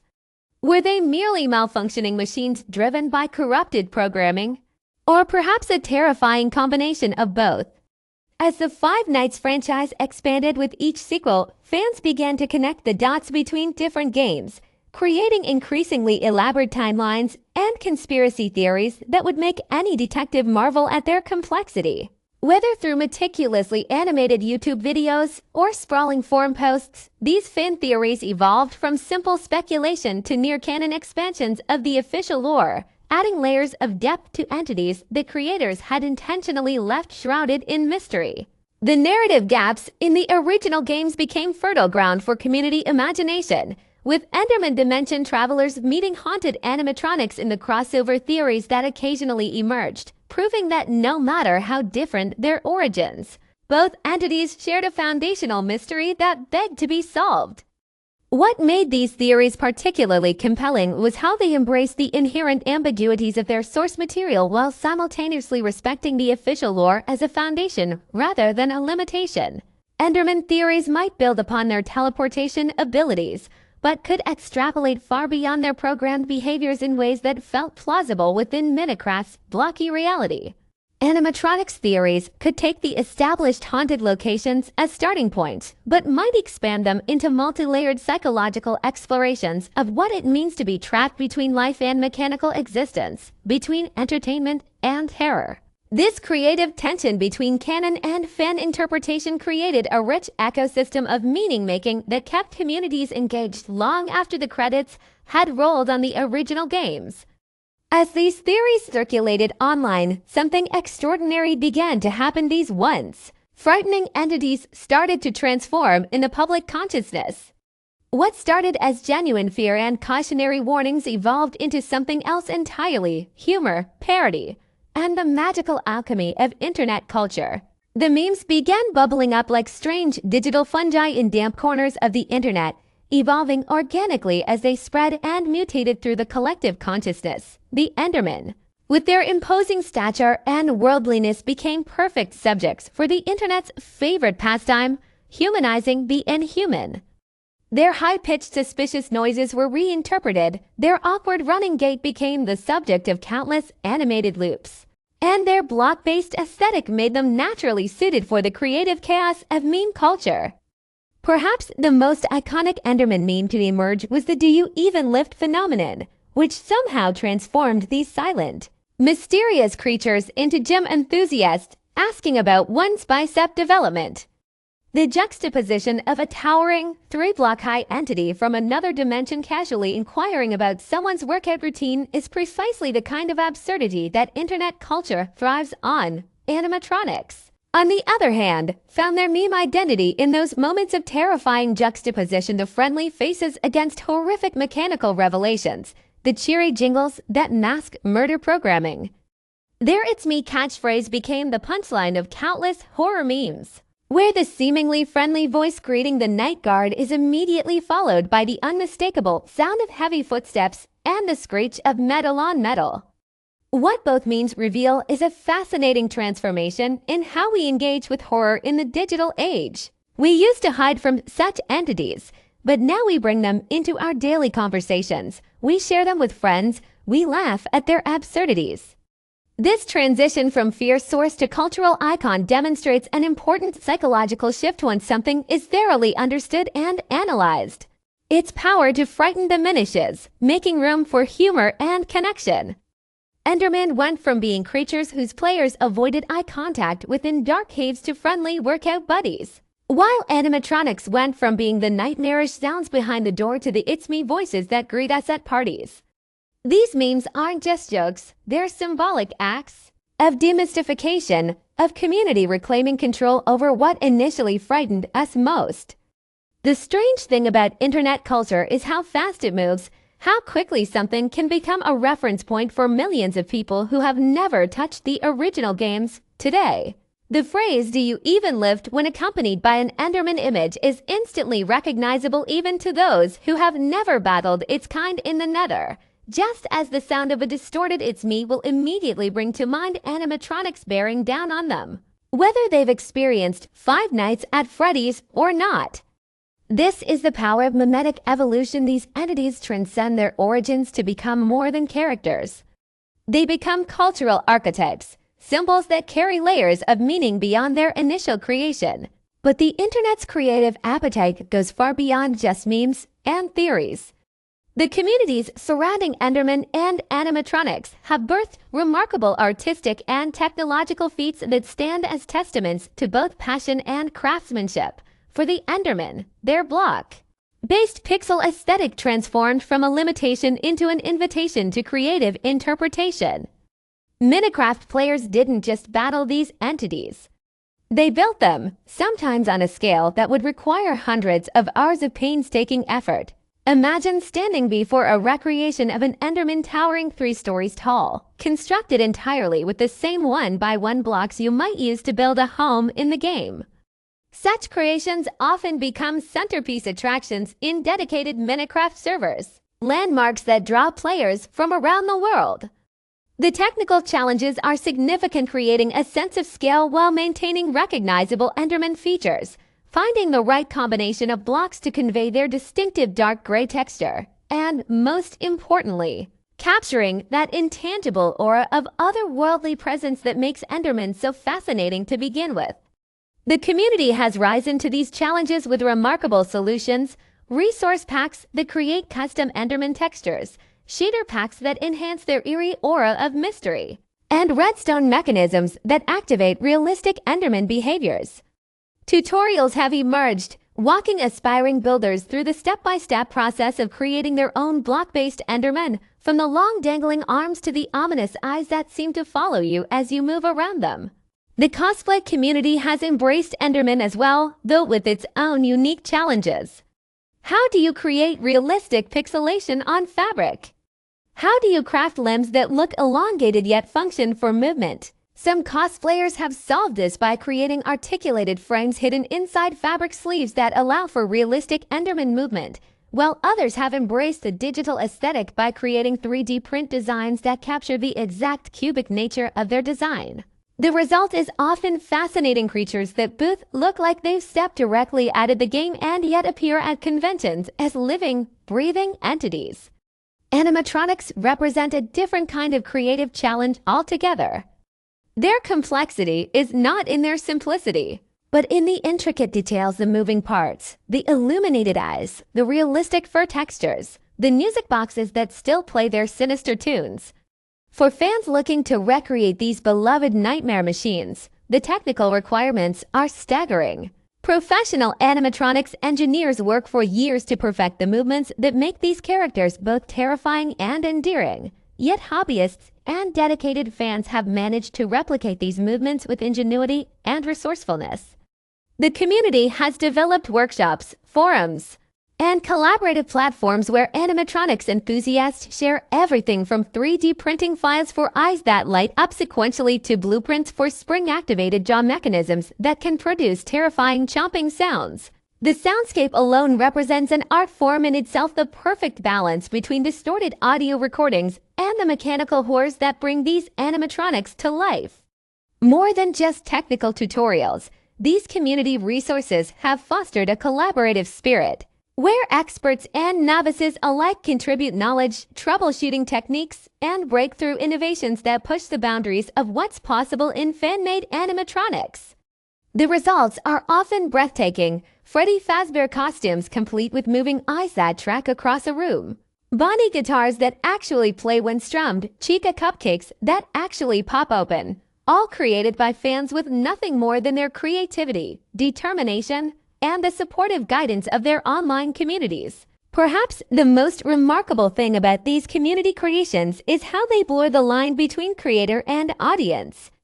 No longer are these entities solely the products of official game developers. They now exist as collaborative projects, evolving through the collective imagination and technical mastery of thousands of dedicated fans who've decided that experiencing these entities wasn't enough. They wanted to bring them into the physical world.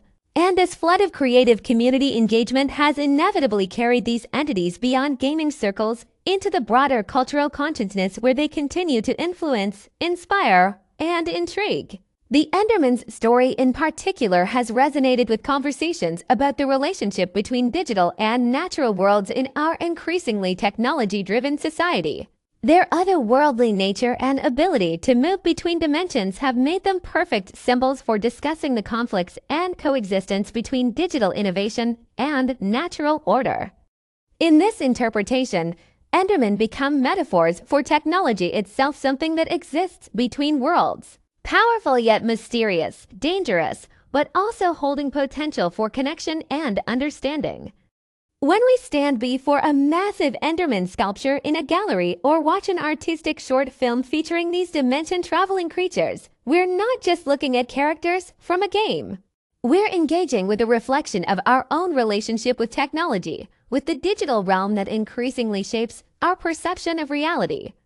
The animatronics of Five Nights at Freddy's have found their place in a different kind of cultural conversation, serving as cautionary tales about technological development and safety. Their haunted quality speaks to deeper anxieties about unfriendly artificial intelligence, autonomous systems that operate without human oversight, and the potential consequences when entertainment technology goes wrong. In a world increasingly dominated by automated systems and advanced robotics, the animatronics of Freddy Fazbear's Pizza have become remarkably relevant symbols, reminders that technology without proper safeguards or ethical consideration can transform from our helpers into something altogether more sinister.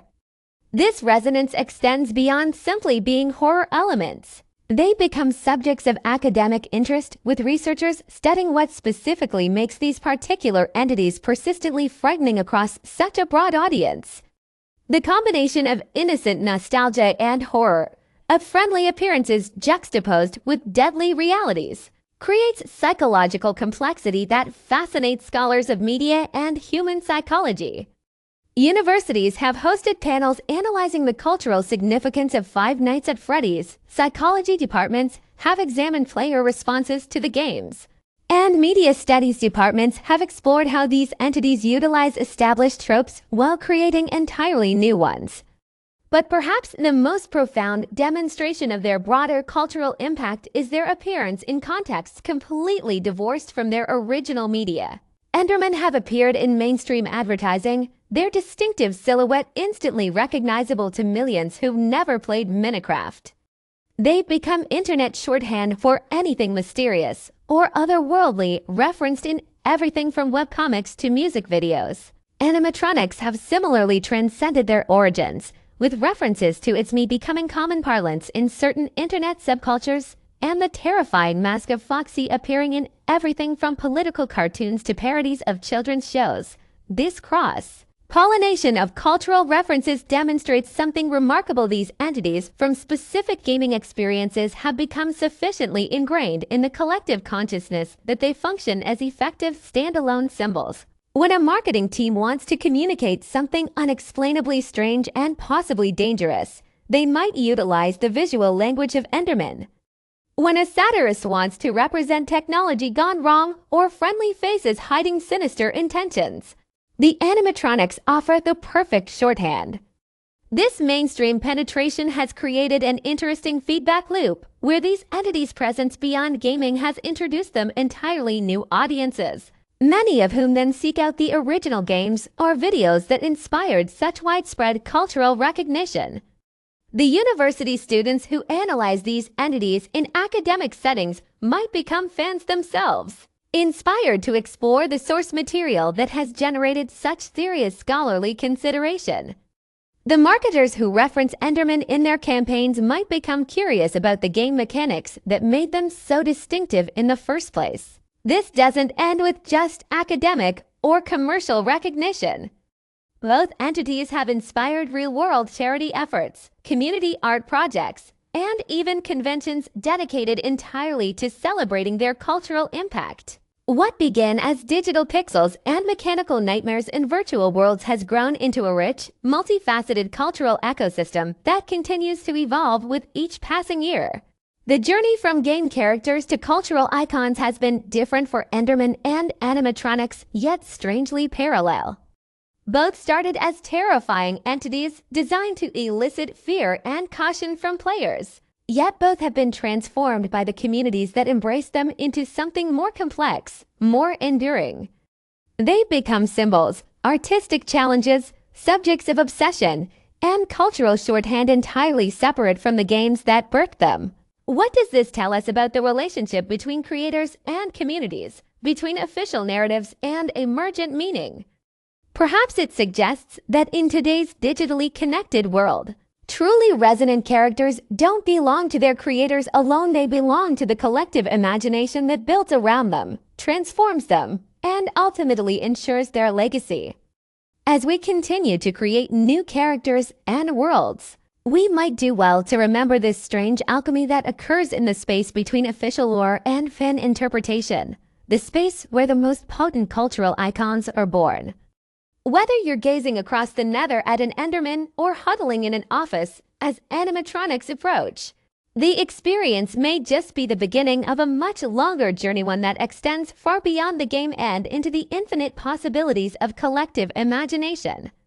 The digital horrors we've come to fear in our screens didn't materialize from thin air. They are the spectral offspring of centuries-old fears, reimagined by modern creators who mine the depths of literature, mythology, and the very limitations of technology itself. Imagine, if you will, the flickering cathode rays of old horror movies casting long shadows across the collective psyche, or the whispered tales of shadow people passed down through generations.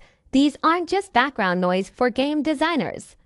They're the DNA of our most terrifying digital entities. Take Endermen, those towering, spindly figures of Minecraft, their ability to teleport and their aversion to eye contact immediately conjuring comparisons to the modern internet legend of Slenderman, a creature born from forums and amplified by shared dread. Yet look closer, and you see how this connection is more than a mere homage.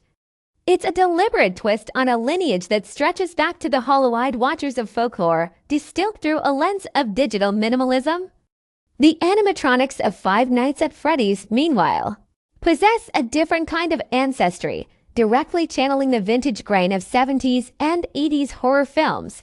Think of the malfunctioning automatons of Asterisk Child's Play Asterisk or the possessed exhibits of Asterisk Poltergeist Asterisk, where childhood innocence curdles into sentient malice. These aren't just surface-level borrowings, they're deep dives into established tropes, like the haunted object, the idea that ordinary items, imbued with malevolent spirits, can become vessels for terror. Animatronics reimagining this as malfunctioning corporate mascots. Their jerky movements and metallic growls, a horror movie archetype given deadly form. The brilliance lies in how these foundations were forged not in isolation, but through a crucible of adaptation. Literary tropes of the lurking, unseen observer, honed in novels like Asterisk at Asterisk, found new life in Endermen, who embody that tension between presence and absence, their blocky limbs a stark contrast to their eerie silence. Animatronics inherited the tradition of the inescapable, slowly advancing threat seen in slashers like Asterisk Halloween Asterisk, but transformed them into stationary threats reliant on sound and fixed pads, a modification born entirely from the interactive nature of games, where players aren't passive viewers but active participants, their every click and movement dictating the story. This interactivity forced creators to rethink old conventions. A jump scare in a film is fleeting, but in a game, it's a player's own decision that triggers the terror, making it personal, inescapable. Storytelling mutated here, blending the narrative tension of a novel with the player's agency, crafting horror that's not just witnessed, but experienced on a visceral level. Dig deeper, and the roots become older still, tangled in the very mythologies that have haunted humanity since firelight flickered in caves. Endermen, with their Talman silhouette and the unsettling way they melt into darkness at dawn, resonate with a primal, cross-cultural fear, the specter, across Native American lore, East Asian legends, and European folktales. The existence of shadow people, formless entities glimpsed at the edge of vision, capable of inducing dread through mere proximity, permeates our subconscious. These weren't just monsters, they were manifestations of existential unease, the fear of the incomprehensible dark that lies just beyond our understanding. Endermen tap directly into this wellspring. Their blocky form a perfect digital representation of that indistinct, looming presence. Players don't just see them, they feel them. The vulnerability of being watched in an open, blocky world mirroring the ancient fear of the unseen observer in the wilderness. The animatronics, conversely, embody another universal archetype, the haunted object. Think of the cursed doll from Japanese folklore, the possessed armor from medieval tales, or the modern trope of the malevolent doll from Chucky *. These objects derive terror from their very transformation from the familiar, the comforting, the innocent, into something alien and malevolent. Animatronics twist this further, grounding it in our modern context of corporate decay and lost childhood joy. Children's mascots, symbols of birthday parties and sugary treats, become corrupted, their once jovial features twisted into masks of rage. This isn't just folklore, it's a global fear resonator. The unease that cherish things can harbor hidden darkness. Whether it's a clown doll in an American attic or a voodoo effigy in a Caribbean village, the core idea touches a nerve, the betrayal of the trusted. Reinterpreting these ancient fears for digital contexts required a delicate alchemy. Endermen's blocky limitations paradoxically intensified their horror. Their pixelated form suggests they aren't fully in our world, making their gaze feel alien and unnerving, like peering through a veil into something beyond. Animatronics, rendered in crisp 3D, achieve their horror through unsettling realism. The creak of a hinge, the whir of a servo, the subtle flaw in a painted smile, these details make their corruption tangible, a ghost in the machine. The block world's constraints became a feature, not a bug, forcing players to imagine the worst when an Enderman's frame only partially emerges from the gloom. Similarly, animatronics' detailed designs, born from the need to convey emotion through limited rigging, accidentally created a perfect storm of uncanny valley horror, where the almost human becomes deeply disturbing. Yet, behind these inspirations and constraints lie deliberate strokes of design philosophy, a calculated dance between the familiar and the alien that creators understood would push the right psychological buttons. Endermen embody minimalism horror, a stark silhouette, no discernible face save for glowing eyes if you dare look, a distinct hiss, and teleportation that breaks the rules of physics. This simplicity is genius. It's a blank canvas onto which players project their deepest fears.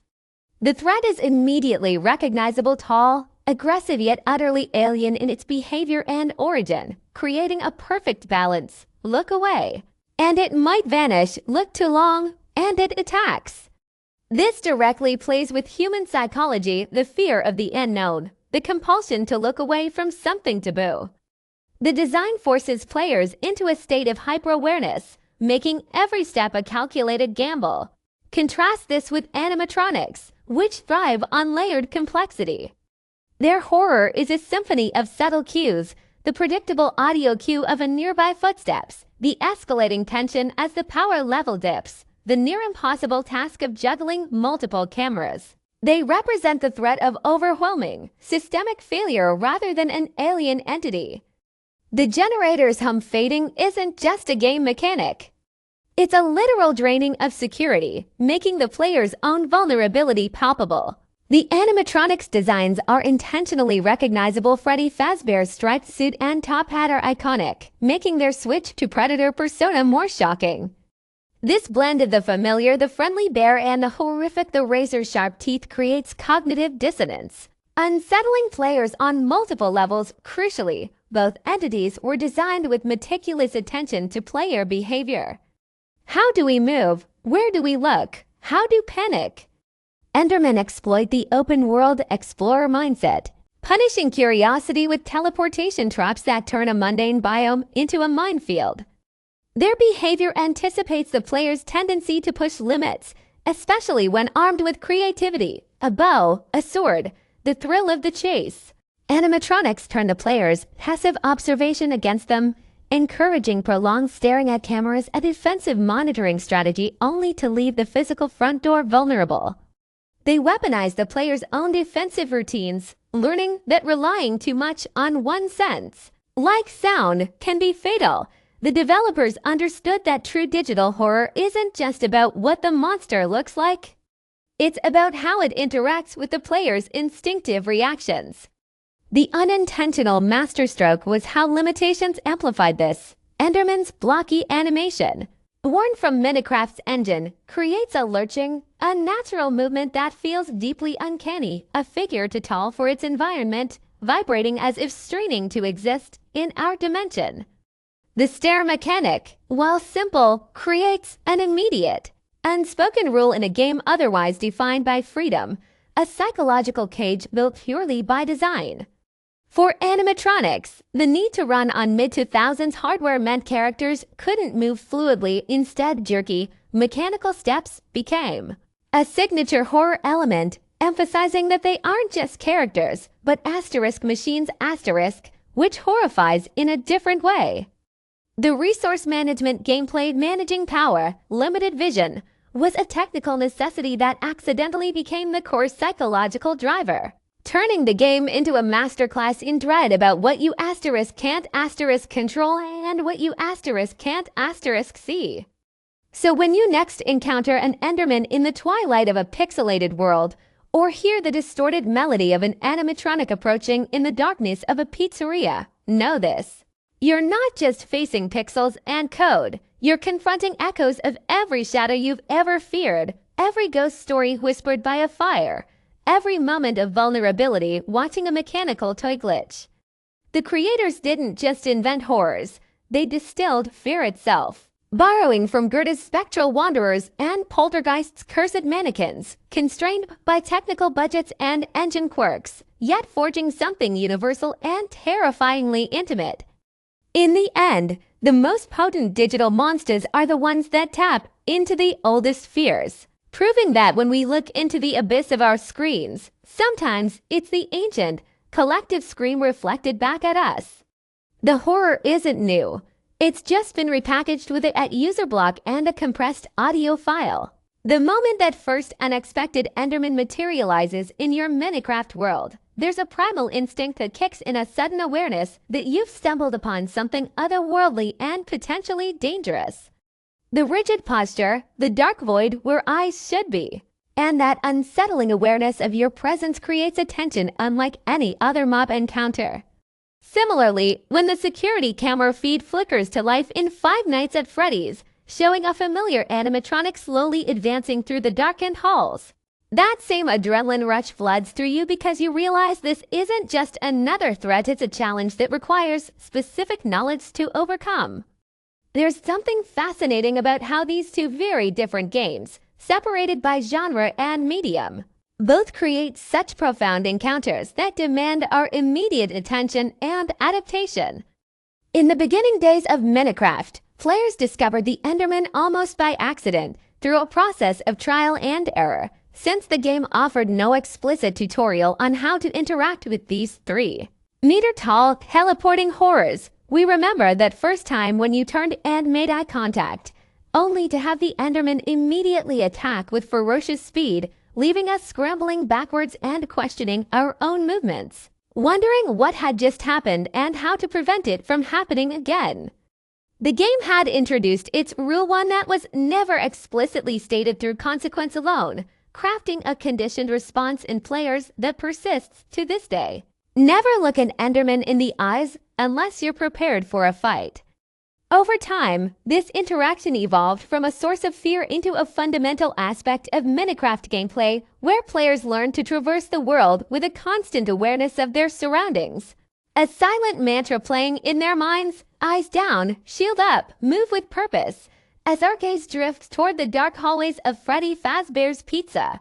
A different kind of learning emerges, a calculated dance of observation and anticipation, as we monitor the animatronics through a system of cameras and lights, every movement tracked, every potential threat documented in our minds. This too becomes conditioned learning, as we quickly understand that maintaining contact through cameras or direct observation is essential to survival, creating a fascinating dichotomy. In Minecraft, eye contact threatens our existence, while in Five Nights bureaucracy, maintaining that visual contact ensures our survival. The tutorial elements in both games are subtle yet effective, teaching players the mechanics of survival through necessity rather than explicit instruction. In Minecraft, the first encounter with Endermen might prompt the discovery that they have a weakness to water. As the player, In a moment of desperation, flees into the rain or a nearby river, noticing with growing wonder as the towering figure recoils and teleports away, eventually leading to the development of a defensive strategy centered around manipulating the environmental conditions rather than engaging directly. Similarly, in Five Nights at Freddy's, the game doesn't explain how to manage power or when to check certain cameras. Instead, the player learns these mechanics through failure, through the door slamming shut as power runs low, through the dread of hearing animatronic footsteps approaching as the screen fades to black. Both games establish their unique sets of rules through this Darwinian approach to learning, where survival depends not on understanding the rules as written, but on discovering the rules through consequence and adaptation. Over time, these conditioned responses become so ingrained that they translate between play sessions and even to other games, creating a player who moves with a heightened awareness of digital threats, a subconscious catalog of behaviors that might mean the difference between digital life and repeated game over screens.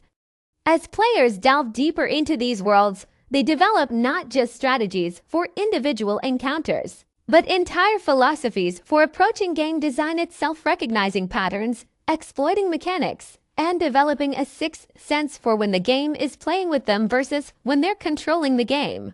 The defensive strategies employed against Endermen reveal the inherent flexibility of Minecraft's sandbox environment, transforming every element of the world into a potential weapon or shield against these towering threats. We've all been there, the heart stopping moment when we spot an Enderman nearby and our survival instincts kick into overdrive, scanning the immediate area for water, high ground, or any means of creating distance.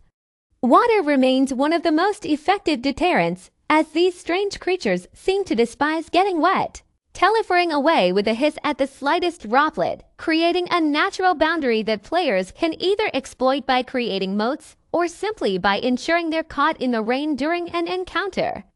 Darkness too becomes a potential ally, as Endermen wander aimlessly at night, but teleport away if they come too close while the player is shielded by blocks or darkness, a mechanic that players learn to manipulate to their advantage, creating temporary safe zones where they can catch their breath or reassess the situation. Some ambitious players even take defensive strategies to extremes, building elaborate structures specifically designed to deter or trap Endermen, creating strategically placed waterfalls, towers with overhangs that block their teleport attacks, or complex redstone contraptions that can manipulate lighting or water flow at will.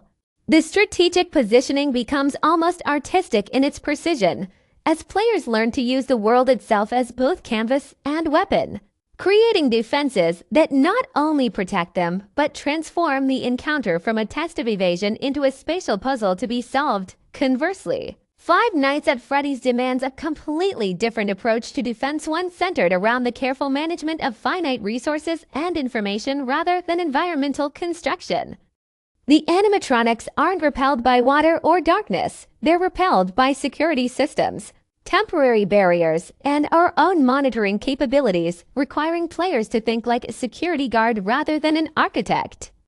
This shift in defensive philosophy creates a tension between observation and action, as every second spent watching cameras is a second not spent animatronics or closing doors. Every light that illuminates a hallway is a unit of power that might be needed later. The resource management systems create a constant balancing act, a mental calculus of risk versus conservation that keeps players on the edge of their seats throughout the night. Players develop entire methodologies around this system: when to check East Hall, when to check Pirate Cove, which corner to monitor most closely based on the animatronics movement patterns, transforming what could be a game of random chance into a test of memory, timing, and psychological endurance. Environmental hazards take on new meanings in both games, with elements that might seem purely atmospheric becoming tactical advantages that can turn the tide of an encounter.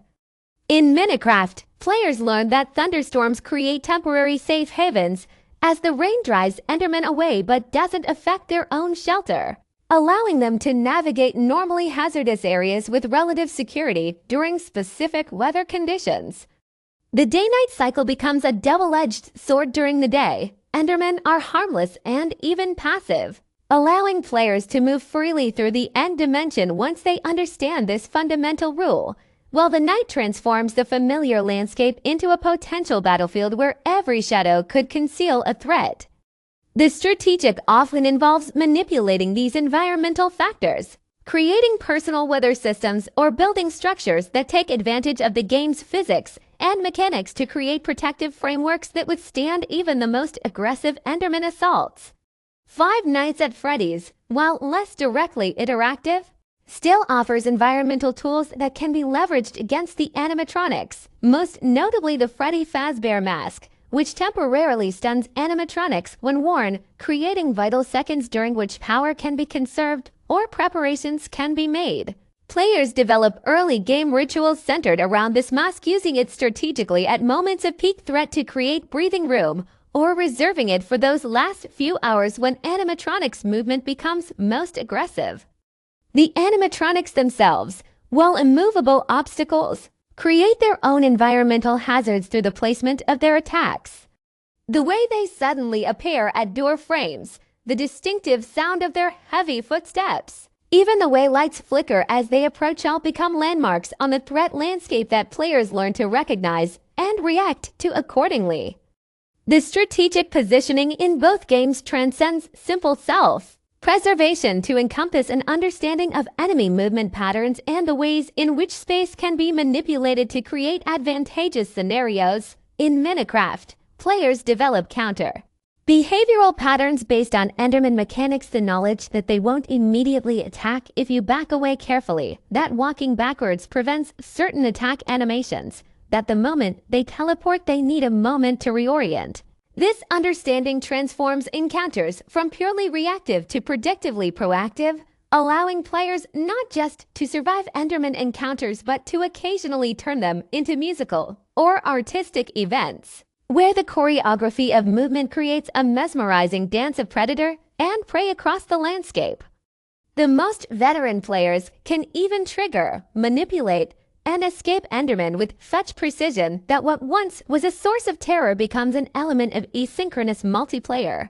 A silent exchange across servers where one player creates an encounter, another navigates it, and both share in the subtle communication of these digital beasts. The positioning strategies evolve into a language of movement and space, where every pivot, every block placed, every water droplet becomes part of a complex dialogue with the game mechanics. Five Nights at Freddy's, with its more limited interactivity, nonetheless rewards positioning mastery in a different way, creating spatial awareness of where animatronics can appear, how their movement trajectories relate to one another, and the optimal camera angles from which to monitor multiple potential threats simultaneously. The strategic becomes a three-dimensional chess match with the game's AI, where positioning isn't about placing blocks but about allocating resources, monitoring multiple feeds simultaneously, and developing mental models of where threats might emerge next. Over time, players develop numerical benchmarks for resource usage, positioning strategies that vary based on current animatronic activity, and even psychological triggers that switch between defensive and offensive playstyles based on the perceived weakness in the animatronic's movement patterns. The positioning strategies ultimately transform gameplay from a struggle against the game to a partnership with its mechanics, where every resource management decision, every camera check, every strategic retreat becomes an opportunity to demonstrate mastery over both the game's systems and our own responses to them. When avoidance fails and direct engagement becomes the only path forward, both games offer vastly different combat experiences, each with their own mechanics, risks, and rewards. In Minecraft, fighting Enderman has evolved from almost certain death to a calculated engagement with specific rules and vulnerabilities. The combat dynamics make certain encounters potentially unwinnable. Facing multiple Endermen at once, especially in close quarters, often proves fatal due to their overwhelming damage output and teleportation abilities that make dodge rolling or strategic positioning nearly impossible. The combat design philosophy emphasizes player skill and preparation, making encounters winnable, but only through specific actions and understanding of enemy weaknesses. The most vulnerable moment for an Enderman is immediately after they teleport, leaving them briefly unable to attack or teleport themselves, creating a window of opportunity for players who can predict and exploit this weakness. Elemental weaknesses form the core of Minecraft's combat dynamics. Against Enderman, armor enchanted with fire protection becomes invaluable, as the Enderman's melee attack includes a fire damage component that turns even glancing blows into serious threats. The risk-reward calculation becomes particularly interesting when fighting Endermen.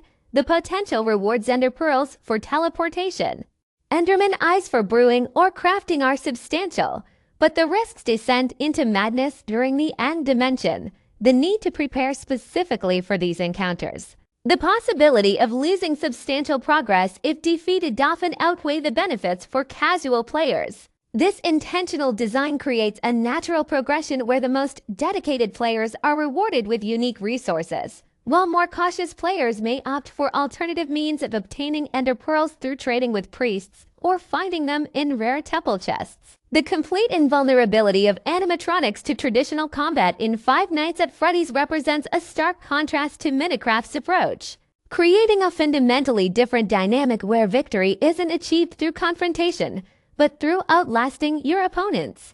The unwinnable nature of combat by design creates a unique psychological tension. Players know that they can't defeat the animatronics through force, only through survival, shifting the focus from dealing damage to managing time, resources, and information. The risk-reward calculations in Five Nights occur before rather than during battle. The game demands that players assess whether they have sufficient resources, whether they can maintain the required level of vigilance, whether the combination of animatronics activity patterns presents a survivable scenario.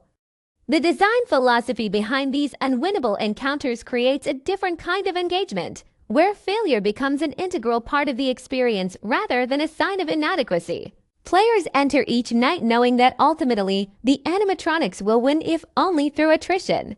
Yet the game's enduring appeal comes from the moments where agency triumphs over what appears inevitable, where careful management of resources pushes back the digital darkness for another hour, another night, another cycle of security. The combat dynamics reveal fundamental differences in how both games view the player relationship with threats. Minecraft presents challenges that can be overcome through skill and preparation, while Five Nights offers challenges that require endurance and patience, with victory measured in minor victories and the gradual expansion of knowledge rather than ultimate conquest. This philosophical difference extends to the metagame development, where players evolve beyond initial game design to create entire ecosystems of interaction that the developers never explicitly intended. In Minecraft, the Enderman has transitioned from pure enemy to rare resource ally, their once terrifying presence now transformed into a tool and convenience in the hands of experienced players. The community developed strategies around Enderman encounters range from the practical building Enderman farming systems that provide consistent resources without significant risk to the artistic using Enderman as elements in public parks and adventure maps, creating interactive experiences for other players.